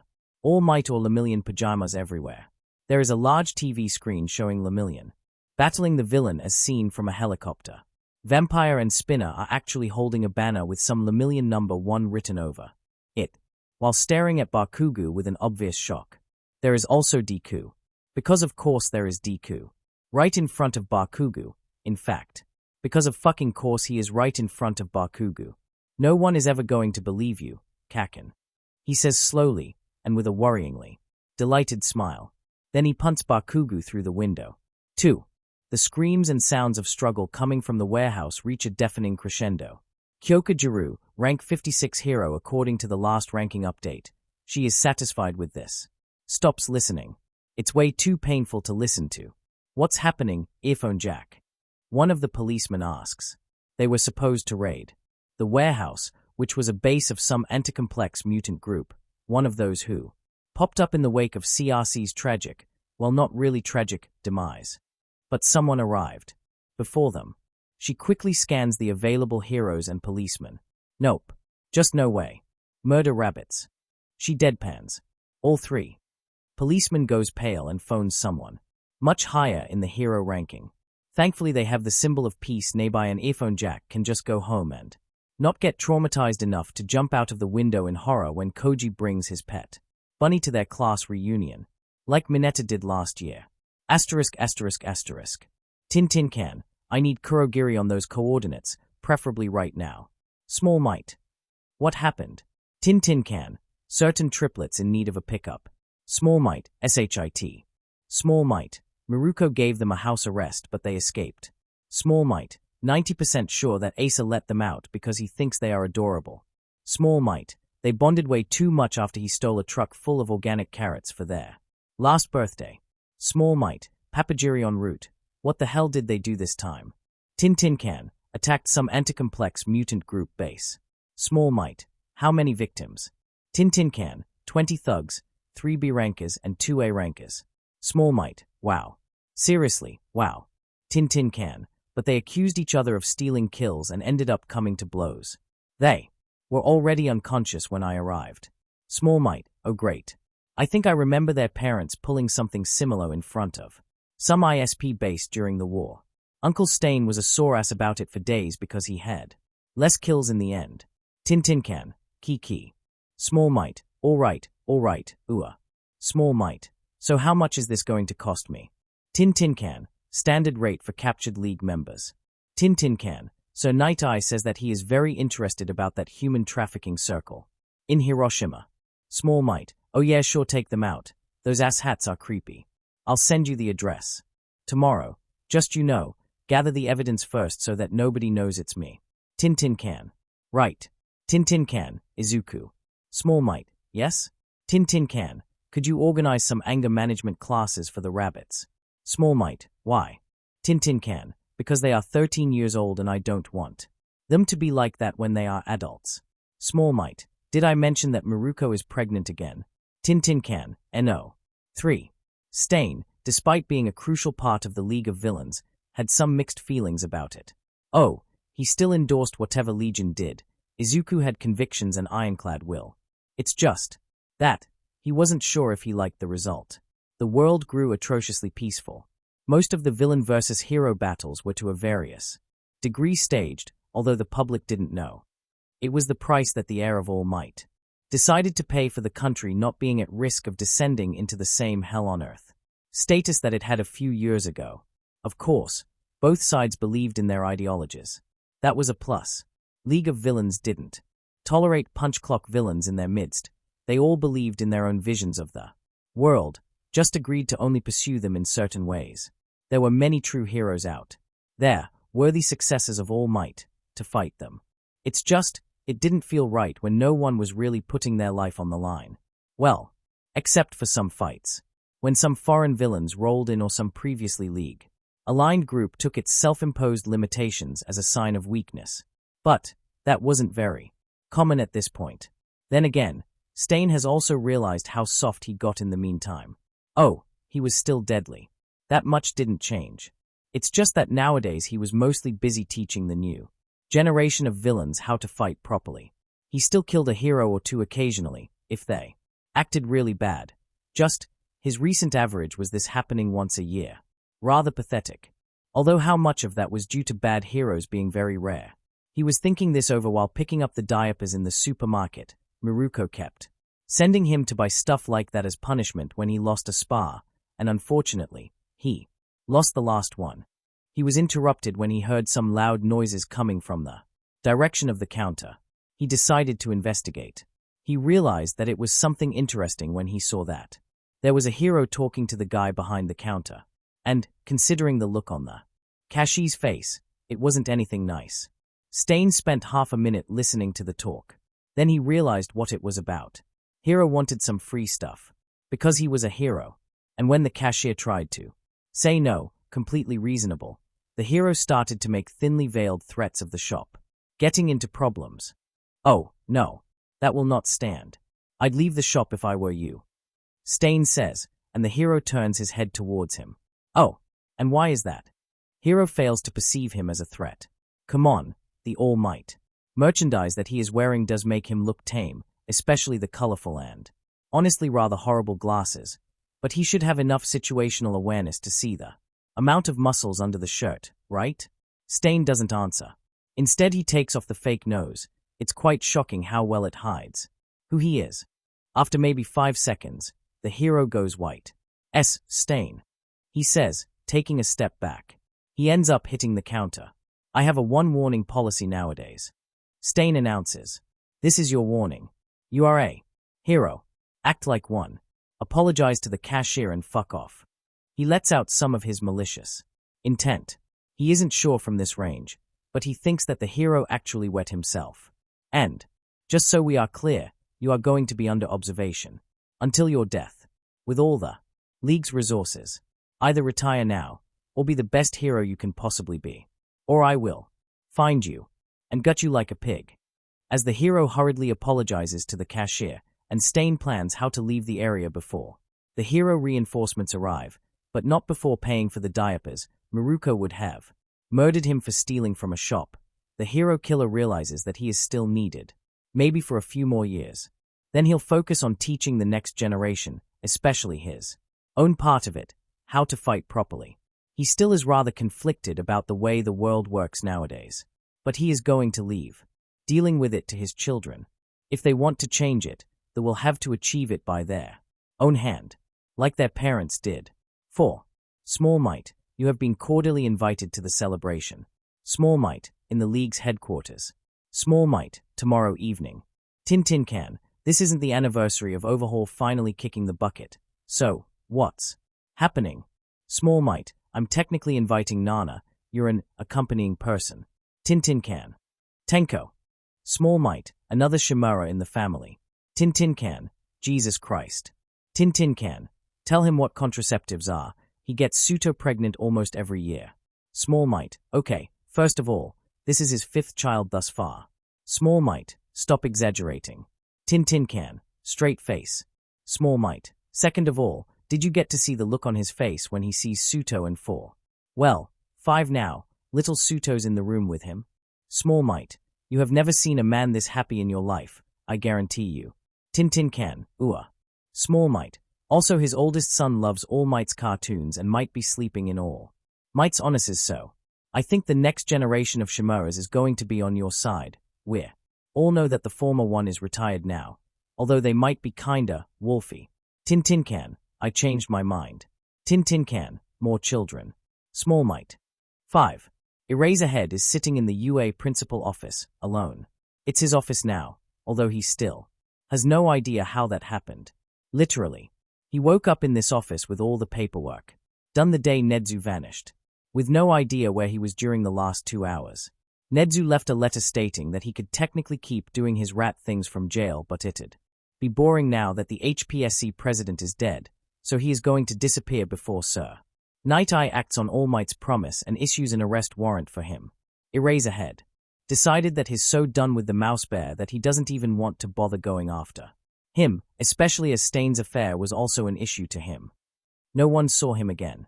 Sir Night Eye and Lemillion are still pretending that this online consultant of theirs that's helping them play their perpetual wargame with Legion is a human being, and not a villainous chimera in hiding, mostly because he has a very well-protected online connection. Another thing that Eraserhead really doesn't care about. He takes much less naps recently, which might have thrown his sense of reality off balance. He has de facto retired from being an underground hero. So did Ms. Joke. Having children is, apparently, time-consuming. Who would have known?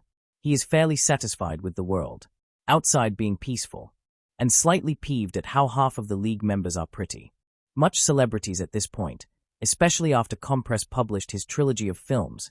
If he sees one more student carrying vampire merch, he is going to commit manslaughter. Don't they realize that woman stabbed their principal at the USJ?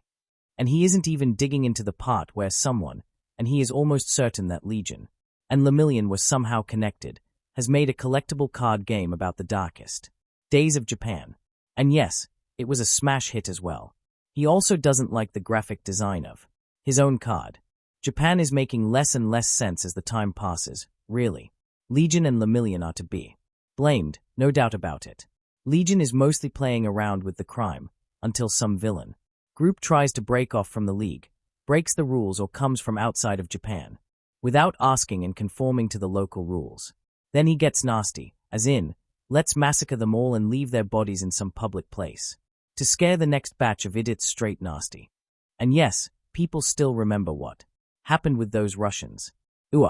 Lemillion keeps going after him and his associates, but they are for some reason very well hidden, and when they are arrested, Vanguard Action Squad attacks the convoy, without killing anyone, of course, and they are gone. Eraserhead is also super done with that. It greatly contributed to his retirement as an underground hero. At least the discrimination issues are becoming less and less of a problem, according to the stats. When both the symbol of peace and the symbol of evil hate you, you're done with life. Crime rates are down too. Terror groups go for assassinations, or flashy non-lethal battles against heroes in front of the cameras to increase public awareness of their problems, rather than blowing up public spaces. Yeah, they are positives of the situation. But this is still messed up. And he still doesn't care. New Year is about to start. The entrance results are in and they have already sorted out the classes. Eraserhead is skimming through the list of his soon-to-be menaces, trying to figure out who is going to be this year's problem child and, Shigaraki Eri. Maybe he should retire from being principal too. This will be the end of this story, and it will be all for today. Please like and subscribe to get informed about any new story I upload.